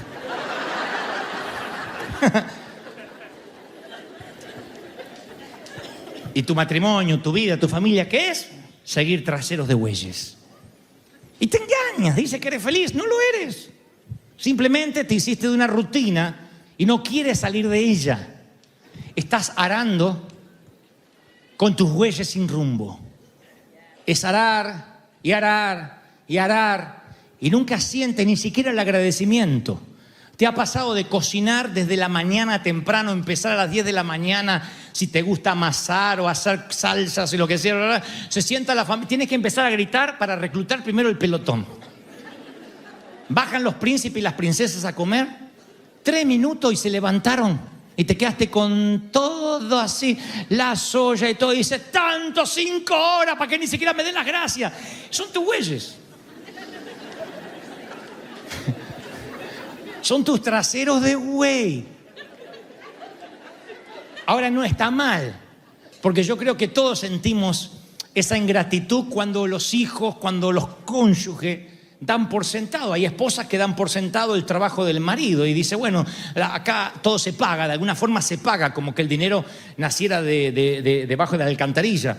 Y hay hombres que dan por sentado el trabajo de la mujer. Bueno, acá todo está limpio, el papel higiénico crece en el portarrollo. Y no, hay alguien que piensa, hay alguien que lo tiene que hacer. Y hay hijos que dan por sentado lo que hacen los padres. Y hay padres que dan por sentado lo que hacen los hijos. Entonces esa rutina a veces es tan tediosa que yo te entiendo. Llegas a este momento del año y dices, sabes, estoy arando sin rumbo. Lo peor no es eso, porque hay momentos en la vida para arar. El problema es cuando Dios te llama a levantar los ojos del arado y no los puedes levantar. Cuando te acostumbraste de manera tal que no quieres salir de ahí. Y a esta altura del mensaje, yo sé que tienen la mayoría ganas de suicidarse en masa. Y decir, bueno, pero dime rápido cómo dejo de mirar trasero porque ya estoy muy desalentado. Yo tengo una palabra de parte de Dios. No vas a vivir en mediocridad. Tu situación, me dijo el Espíritu Santo al darme este mensaje, es totalmente reversible. No tienes que vivir irritable ni frustrado. No vas a arar. Tus tiempos de arar sin rumbo se terminaron o se están por terminar ahora, esta tarde. Dios va a cambiar tu vida tal como la conoce. Ahora sí, aunque sea en fe, dígame, amén, lo estoy recibiendo. Va a cambiar. Yo tengo esa buena noticia, porque no te voy a dar la patología sin darte la terapia. Tengo una buena noticia, tu situación es reversible. Puedes cambiar a una vida mayor. Eliseo está mirando no sé cuántos años trasero de bueyes, pero ahora los interminables días de arar sin rumbo se están por acabar porque a sus espaldas aparece un llamado divino. Y lo mismo que Elías le va a decir a Eliseo, hoy Dios te lo va a decir a ti. No importa lo aislado que estás en el medio del campo o en el medio de la ciudad. Dios ha visto cómo marcas tu tarjeta, cómo te levantas a la mañana, cómo mandas tus chicos al colegio, cómo preparas el desayuno a las apuradas, cómo a veces te vas a desayunar. Pero el Señor me dice que te diga que Él va a arrancar de raíz la tiranía de lo conocido. Va a hacer añicos la rutina y te va a dar una vida extraordinaria. O sea, fuera de lo común, fuera de lo ordinario. ¿Lo estás creyendo, sí o no? La pregunta es, ¿quieres cosas mayores, sí o no? No. ¿Cuántos quieren cosas mayores? ¿Sí o no? Se acabaron los días de mirar trasero. Se acabaron. Ahora les voy a mostrar un ejercicio profético que voy a hacer yo para que vean. Pero quiero dejar esto en claro. Cuando digo que se acabaron, no es que vas a dejar el trabajo, vas a dejar la rutina o los estudios. Porque una buena rutina hace bien. Lo que trato de decir es que va a cambiar tu perspectiva de la vida. Un pastor me enseñó hace muchos años, dijo, el día que descubres tu propósito, ese día nunca más vuelves a trabajar. Porque lo que haces ya no es un trabajo, lo haces con pasión. Cuando tú sabes que eres José, aunque te toque una temporada en la cárcel o te toque una temporada en un foso, sabes que tarde o temprano vas a decidir los designios de la nación. Alguien tiene que recibir esta palabra y decir, yo lo creo. Si está Furron ahí, que lo vamos a usar de Eliseo hoy. Entonces, está ahí Eliseo, él no está esperando nada y de repente, ahí va. Y le cae un manto de gloria, un manto que dice, Eliseo ni sabe lo que está pasando, está trabajando, pero el manto no le deja ver más los bueyes.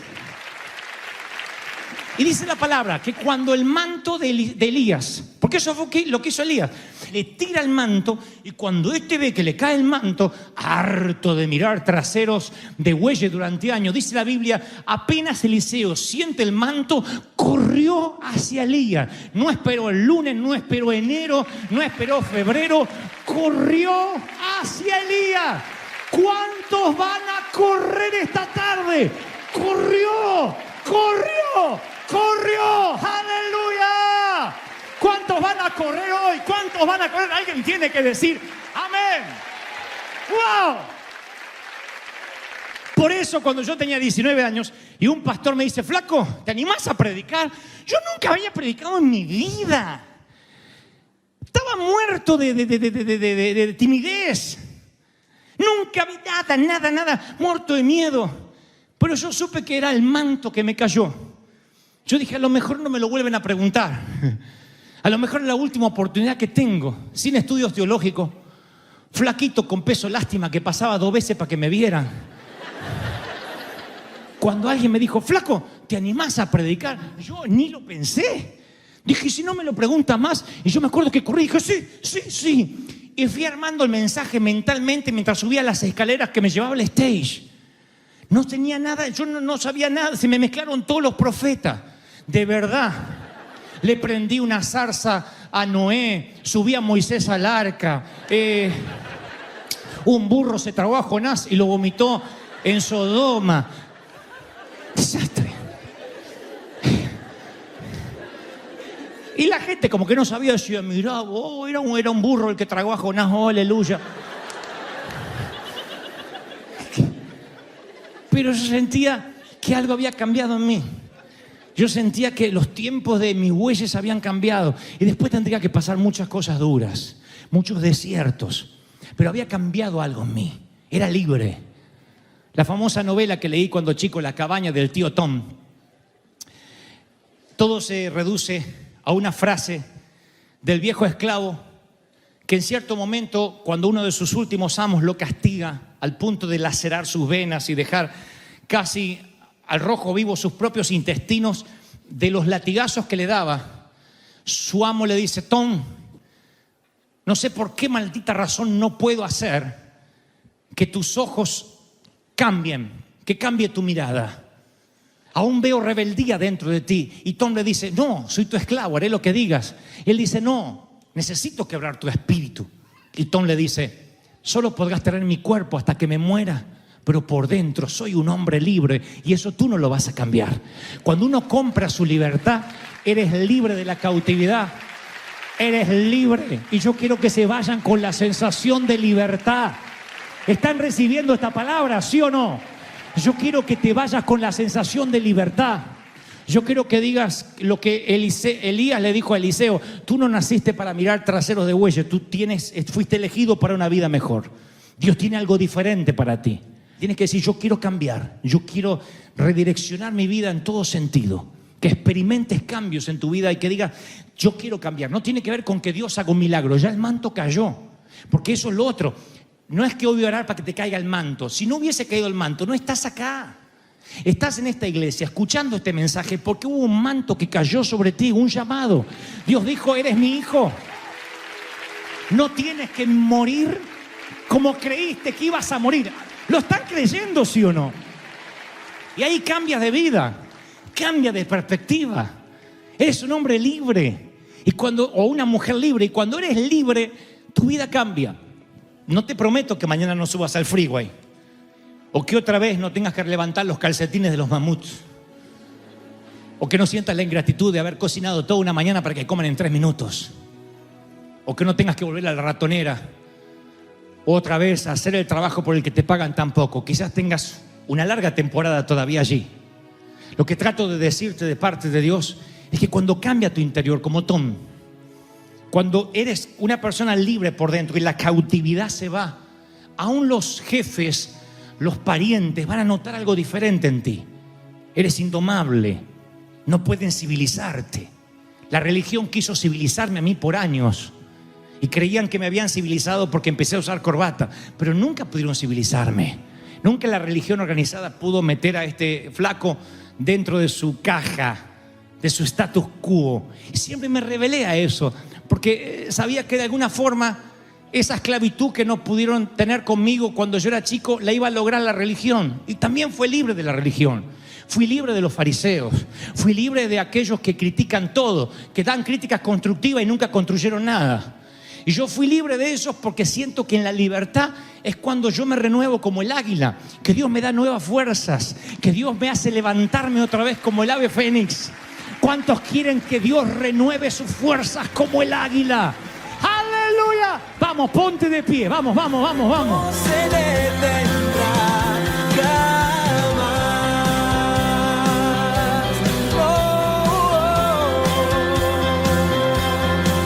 River Church es un río que no se detendrá jamás.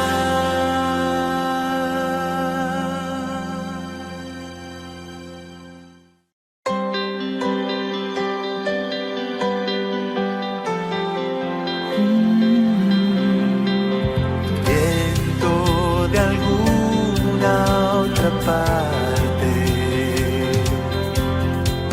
la llama no se apagará.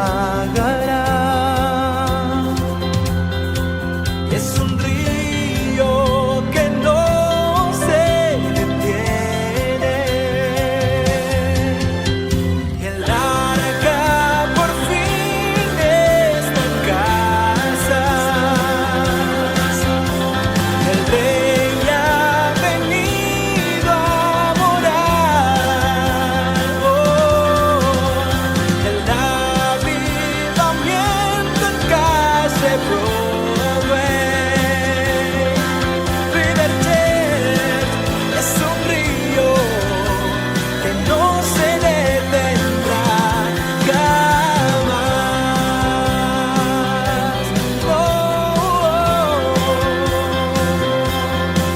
River Church es un río que no se detendrá jamás.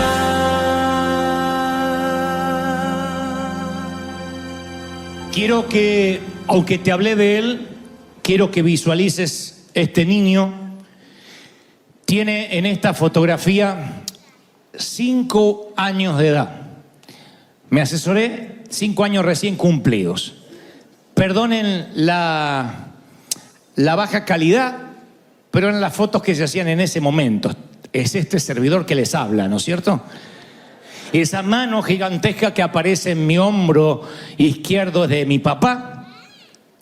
Y ahí yo estaba literalmente casi orinándome porque tenía que enfrentar un gran desafío. Es una de las pocas imágenes de mi niñez que recuerdo casi con totalidad. Fue cuando empecé a tenerle pánico al pasillo de la casa de la tía Josefa. Yo he hablado de esto en alguna ocasión porque las casas, en ese entonces, aquí está la fotografía, tenían la arquitectura de lo que se llamaban casas chorizo. Las casas chorizo tenían la particularidad, no es como una vecindad mexicana, aunque parece, era que todas las habitaciones eran conectadas por un pasillo. De esa manera, arquitectónicamente en Buenos Aires lograban poner más casas una al lado de la otra. ese pasillo que ven ustedes a vuestra izquierda era el que conectaba todas las recámaras para finalmente allá en el fondo estaba el baño. Esa puertita blanca que se ve es el baño. ¿Por qué el baño estaba en el fondo? Presumo que por una cuestión de higiene, quizá. Pero nuestra familia, mamá, papá, mi hermano y yo, se quedaban en este patio en una mesa de mármol muy pesada que no sé cómo la quitaron ahí en esa foto, pero ahí estaba siempre la mesa de mármol. Entonces ahí pasábamos la tarde tomando una infusión argentina llamada mate, similar al café, parecido. Y de tanto en tanto a mí me daban ganas de orinar. Generalmente ya iba orinado, ya iba con la vejiga lo más vacía posible. Pero cuando se hacían 4, 5, 6 horas tenía que volver. Y ya oscurecía, esta foto es de día. Cuando oscurecía era tenebroso ir hasta el pasillo del fondo, porque los rayos de sol eran un artículo de lujo para ese hogar. Para completar el cuadro tenebroso había un televisor blanco y negro, sin sonido. No sé por qué no andaba el sonido. La tía decía, se me rompió hace años. Pero igual veo la novela y entiendo, esas cosas de vieja de antes. Cuando no aguantaba más las ganas de orinar, yo le decía, papá, yo necesito que vengas conmigo, quédate conmigo. Y entonces él decía, dale, camina que te veo. No, conmigo, quédate conmigo. Sufría. Ustedes me dirían, solo por caminar el pasillo, no sé si lo sufrirías tú también de adulto. Era realmente horrible. Yo le decía, quédate conmigo, como una película Stand By Me. No me dejes. Es lo que uno necesita cuando tiene que atravesar esos valles de sombra y de muerte, y ya no es un niño de 5 años, sino se transforma en un adulto. Porque yo pensaba que aunque esos días se terminaron, crecí, y lo más probable es que ese pasillo no sea ni tan oscuro ni tan tenebroso, y por cierto mi tía ya no vive más ahí. Lo cierto es que nos tocan en la vida de adulto volver a atravesar esos pasillos tenebrosos, esos lugares donde uno tiene que pasar solo, ya sea algo trivial como empezar un nuevo negocio, que si te sale bien, dices, pago mis deudas, salgo de los acreedores.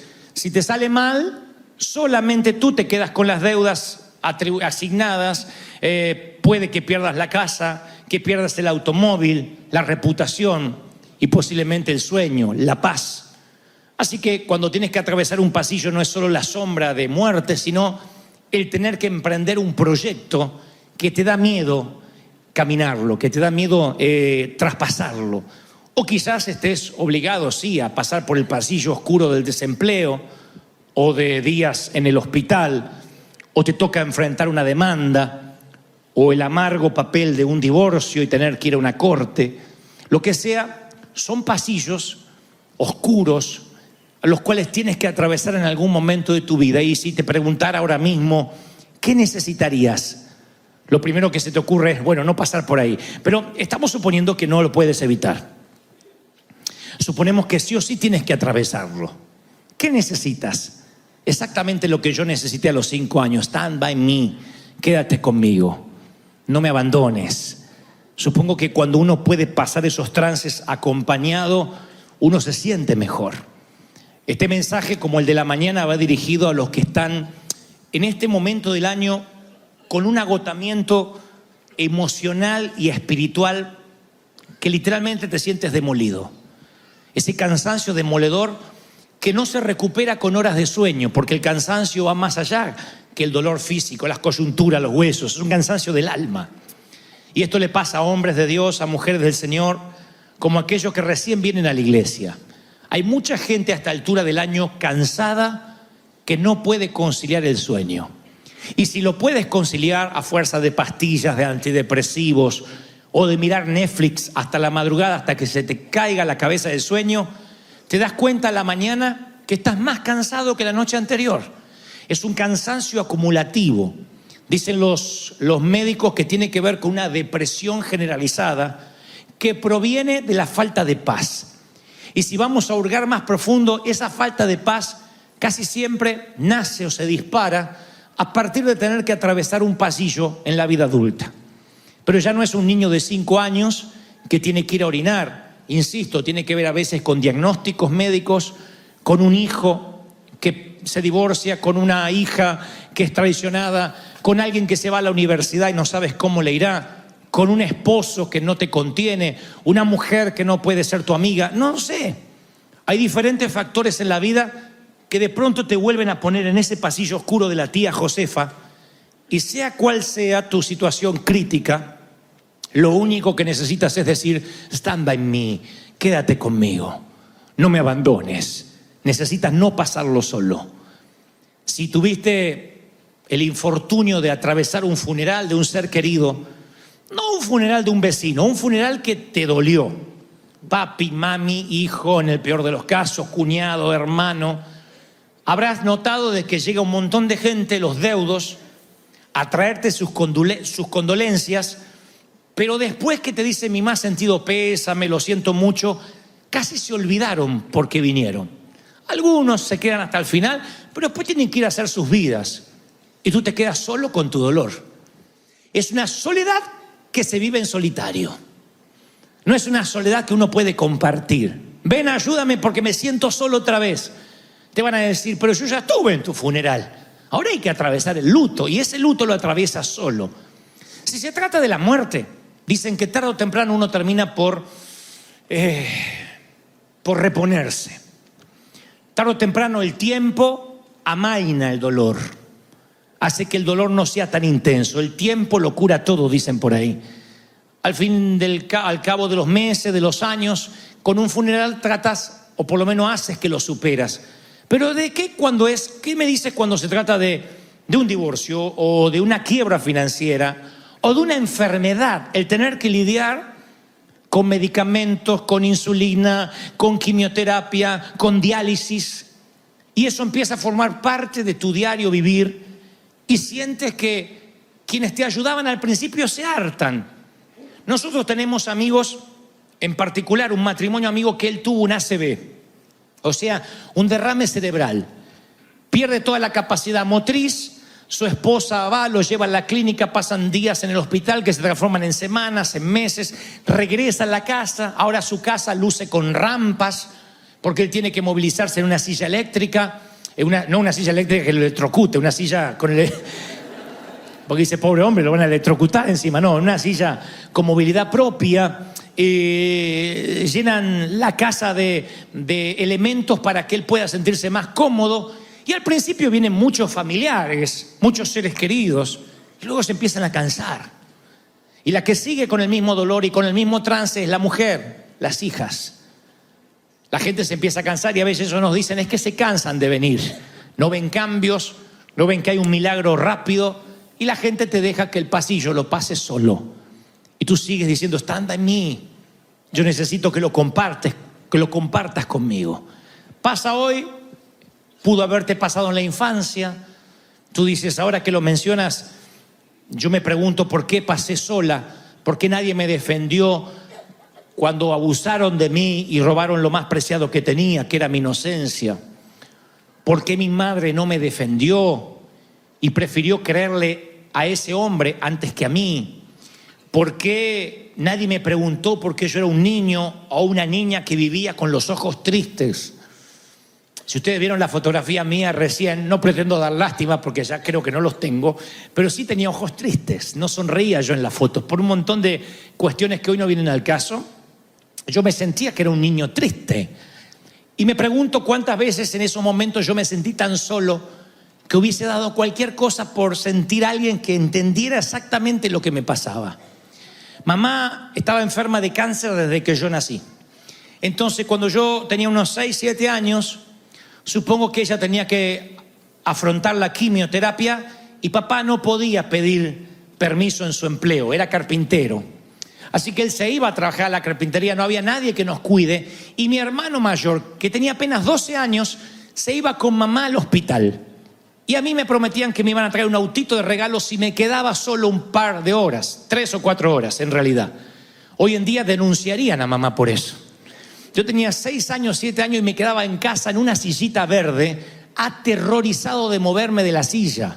Me parecía que había sombras por todas partes, que había fantasmas por todos lados. Tenía 6 años. Entonces se encendía la tele y no había televisión las 24 horas. Era una programación que empezaba a las 12 del mediodía. Los que son de Justin Bieber para acá no tienen idea de lo que estoy hablando.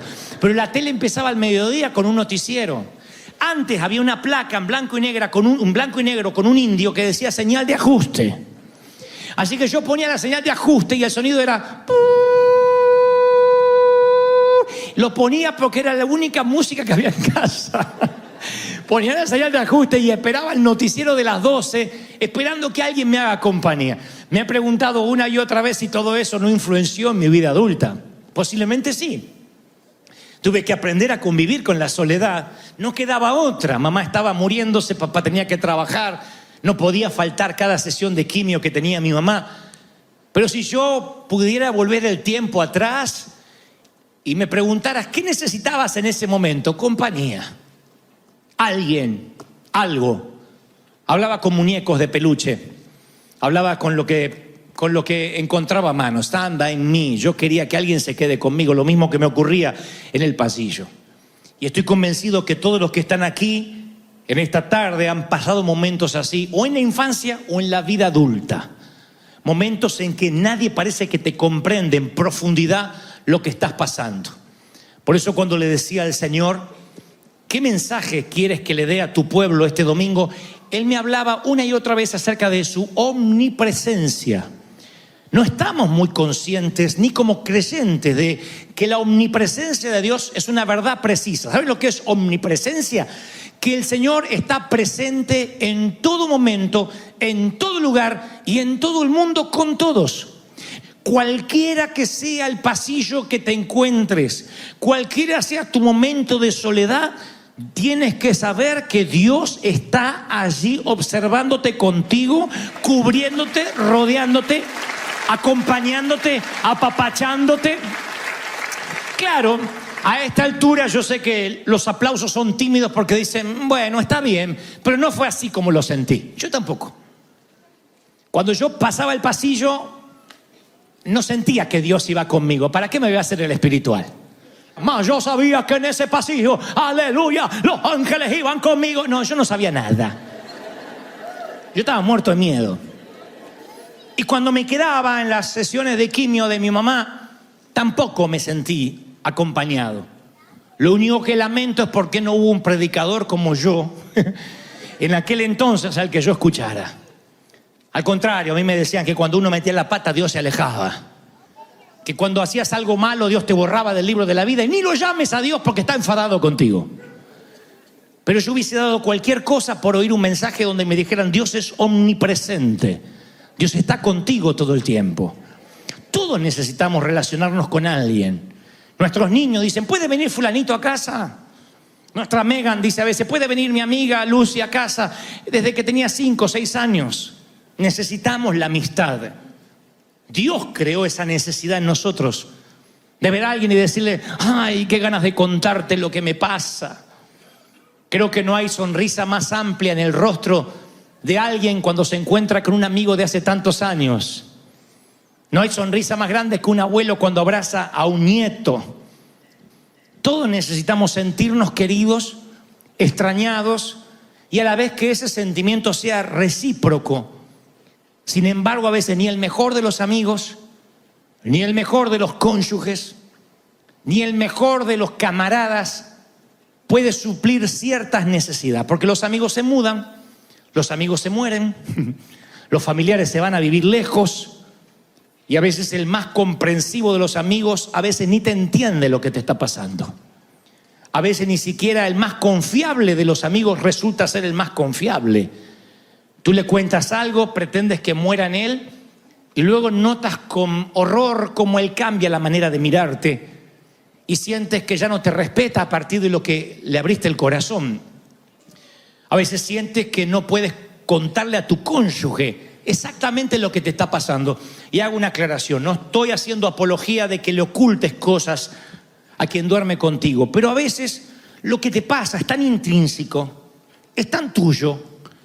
Y con esto no interprete que se trata de un pecado. Digo que a veces tienes una angustia, una tristeza tan profunda acá, que hasta te da pena contarlo porque dice, no me va a entender.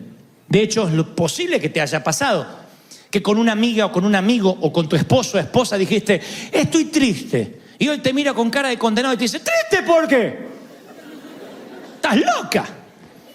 Y tú lo que necesitas es no una comprensión racional, sino una comprensión almática. Y a veces no te la pueden dar.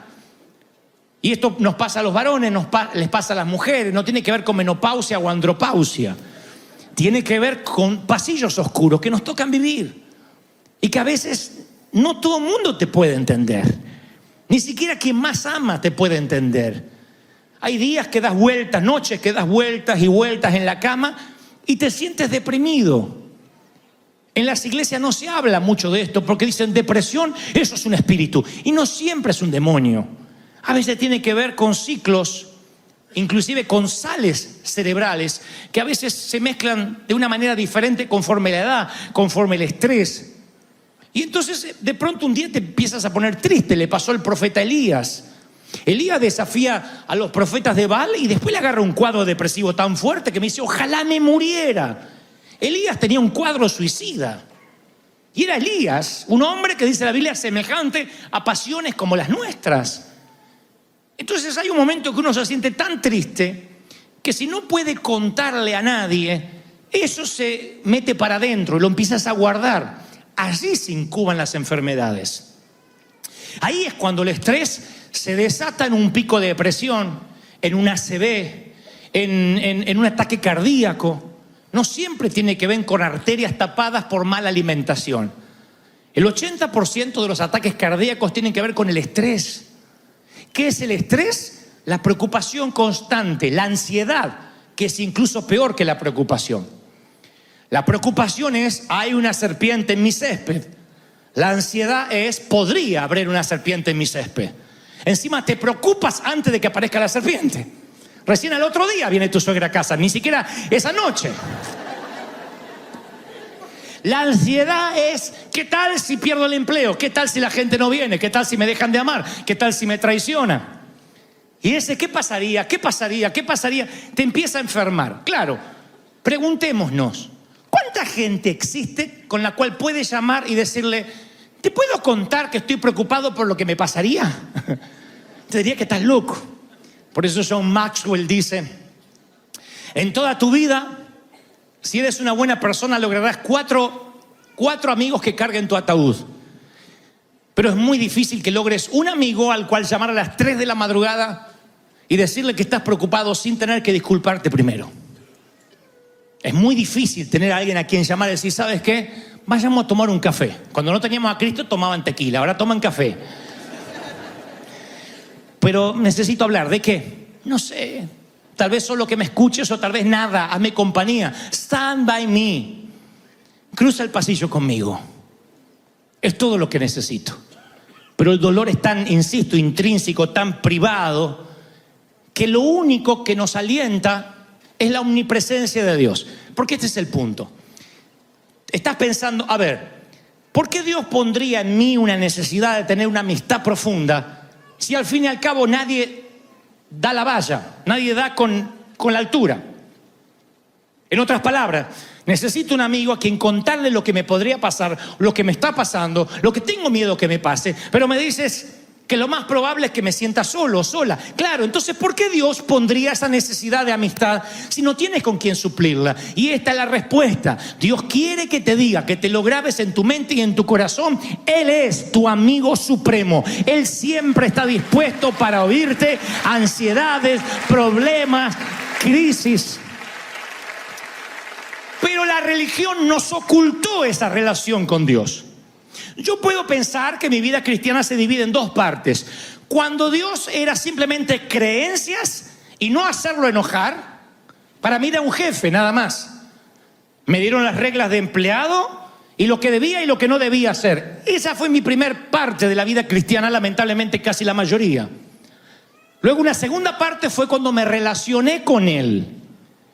Cuando empecé a ver la Biblia como que Dios la escribía sonriendo. Cuando me di cuenta que yo le importaba a Dios. Y ahí cambió mi relación. Ahí encontré un amigo. Y un amigo, ustedes saben, está allí cuando se te encarna la uña.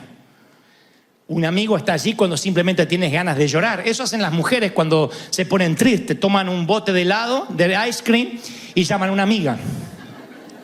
Se asegura que la amiga también engorde y las dos lloran un rato.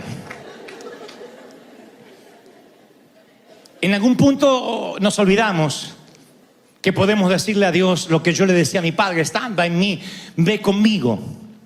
La Biblia narra que nos olvidamos de su omnipresencia por una razón lógica. Sabemos que Dios está allí, pero no conmigo. O sea, Dios está en su trono, pero no está en mis situaciones privadas. La Biblia narra el incidente de que Moisés, de pronto, él todavía no está en el desierto con las ovejas. Él está viviendo como el príncipe de Egipto, o como uno de ellos. Y ve que un egipcio maltrata a un hermano judío. Y allí, él, sabiendo que él es judío, mira hacia la izquierda, mira hacia la derecha, mira hacia la izquierda, ve que no hay nadie y mata al egipcio. Pero se olvidó de mirar para arriba. Dios sí lo estaba viendo. David vive algo similar. David de pronto se mete en un lío, hace algo que no debió hacer porque también se olvidó de mirar para arriba, solo miró a la derecha y a la izquierda. Y luego confiesa: ¿a dónde me voy a ir de tu espíritu? ¿Y dónde voy a huir de tu presencia? ¿En un hotel lejos de casa? ¿En un antro a media luz? ¿Tomando esa bebida que no tomarías en público? ¿Fumando? ¿Codiciando lo que no debieras o a quien no debieras? Donde sea que lo hagas, hay un momento donde el Señor dice: puedes ocultarte de todo el mundo, pero no de mí. No puedes engañarme. Tú no puedes engañarme el domingo, puedes vestirte bien, puedes engañar al pastor porque es muy menso y él se deja engañar rápido, pero no lo harás conmigo. Puedes engañar a tu cónyuge, puedes engañar a tus hijos durante un tiempo, pero no puedes engañarme a mí. Tienes que mirar hacia arriba y saber que yo te observo. David, luego que se confronta con que Dios lo está mirando todo el tiempo, él dice: si yo subiera a los cielos, allí estás tú. Si hiciere mi estrado en el infierno, ahí tú estás también. O sea, David se da cuenta que no puede escapar de la presencia de Dios. No es esto lo medular del mensaje, porque no quiero que se vayan más deprimidos de lo que algunos vinieron. Nada más estoy sentando la base. Ahora se va a poner mejor. Pero necesito que entiendas que no te puedes escapar de Él, que Él lo conoce todo, que Él lo ve todo, a donde te vayas. ¿Crees lo mismo, sí o no? El Salmo 139:3 dice que Dios conoce nuestro itinerario antes que lo imprimas. O sea, que no has hecho ni harás ningún viaje sin que Dios sepa primero dónde irás, cómo llegarás y por qué irás hasta ahí. Has escudriñado mi andar, mi reposo, y todos mis caminos te son conocidos. Todos. No hay ningún sitio que tú vayas que Dios se quede. No hay un lugar que sea tan oscuro, tan pecador, que diga: Dios no entrará aquí. Tú no puedes decir: mira, Dios, te va a dar pena lo que vas a ver, por tu bien quédate afuera. Tú no puedes hacer eso. Él entrará allí y lo verá todo. Esa es la omnipresencia de Dios, que está en todo sitio. Sigue diciendo David: aún está mi palabra en mi lengua, y Jehová, tú la sabes toda. O sea que Dios no necesita que insultes para que se te compute el insulto. Tú dices, y Dios dice: yo ya te vi, conozco las intenciones de tu corazón. Pero qué linda que estás, estás más gorda, ¿no? Y Dios sabe a dónde la mandaste a la hermana, que la mandaste un poquito más allá de Tijuana, ida y vuelta. Dios sabe. Dios dice: antes de que tu palabra salga, yo ya la conozco. Detrás, delante, me rodeaste y sobre mí pusiste tu mano. Y luego dice David: este conocimiento es demasiado maravilloso, no lo puedo comprender. Cae de rodillas David, porque no puede entender que no hay nada que le sea oculto a Dios. Yo sé lo que estás pensando. Uy, yo también tengo ganas de caer de rodillas, porque ahora que lo pienso, con solo esta semana ya estoy fregado. Pero David no cae de rodillas lleno de culpa. Más adelante el Salmo revela que hay gozo en su corazón. Porque cuando descubres que Dios sabe tu levantarte y tu acostarte, tu pensamiento más distante, tu palabra antes que salga de la boca, sabe lo que miras, lo que piensas, tus cabellos son contados, lo único a lo que concluyes es: de verdad le importo a Dios. Soy una persona importante para mi Dios. De verdad le importo a mi Señor. ¡Aleluya!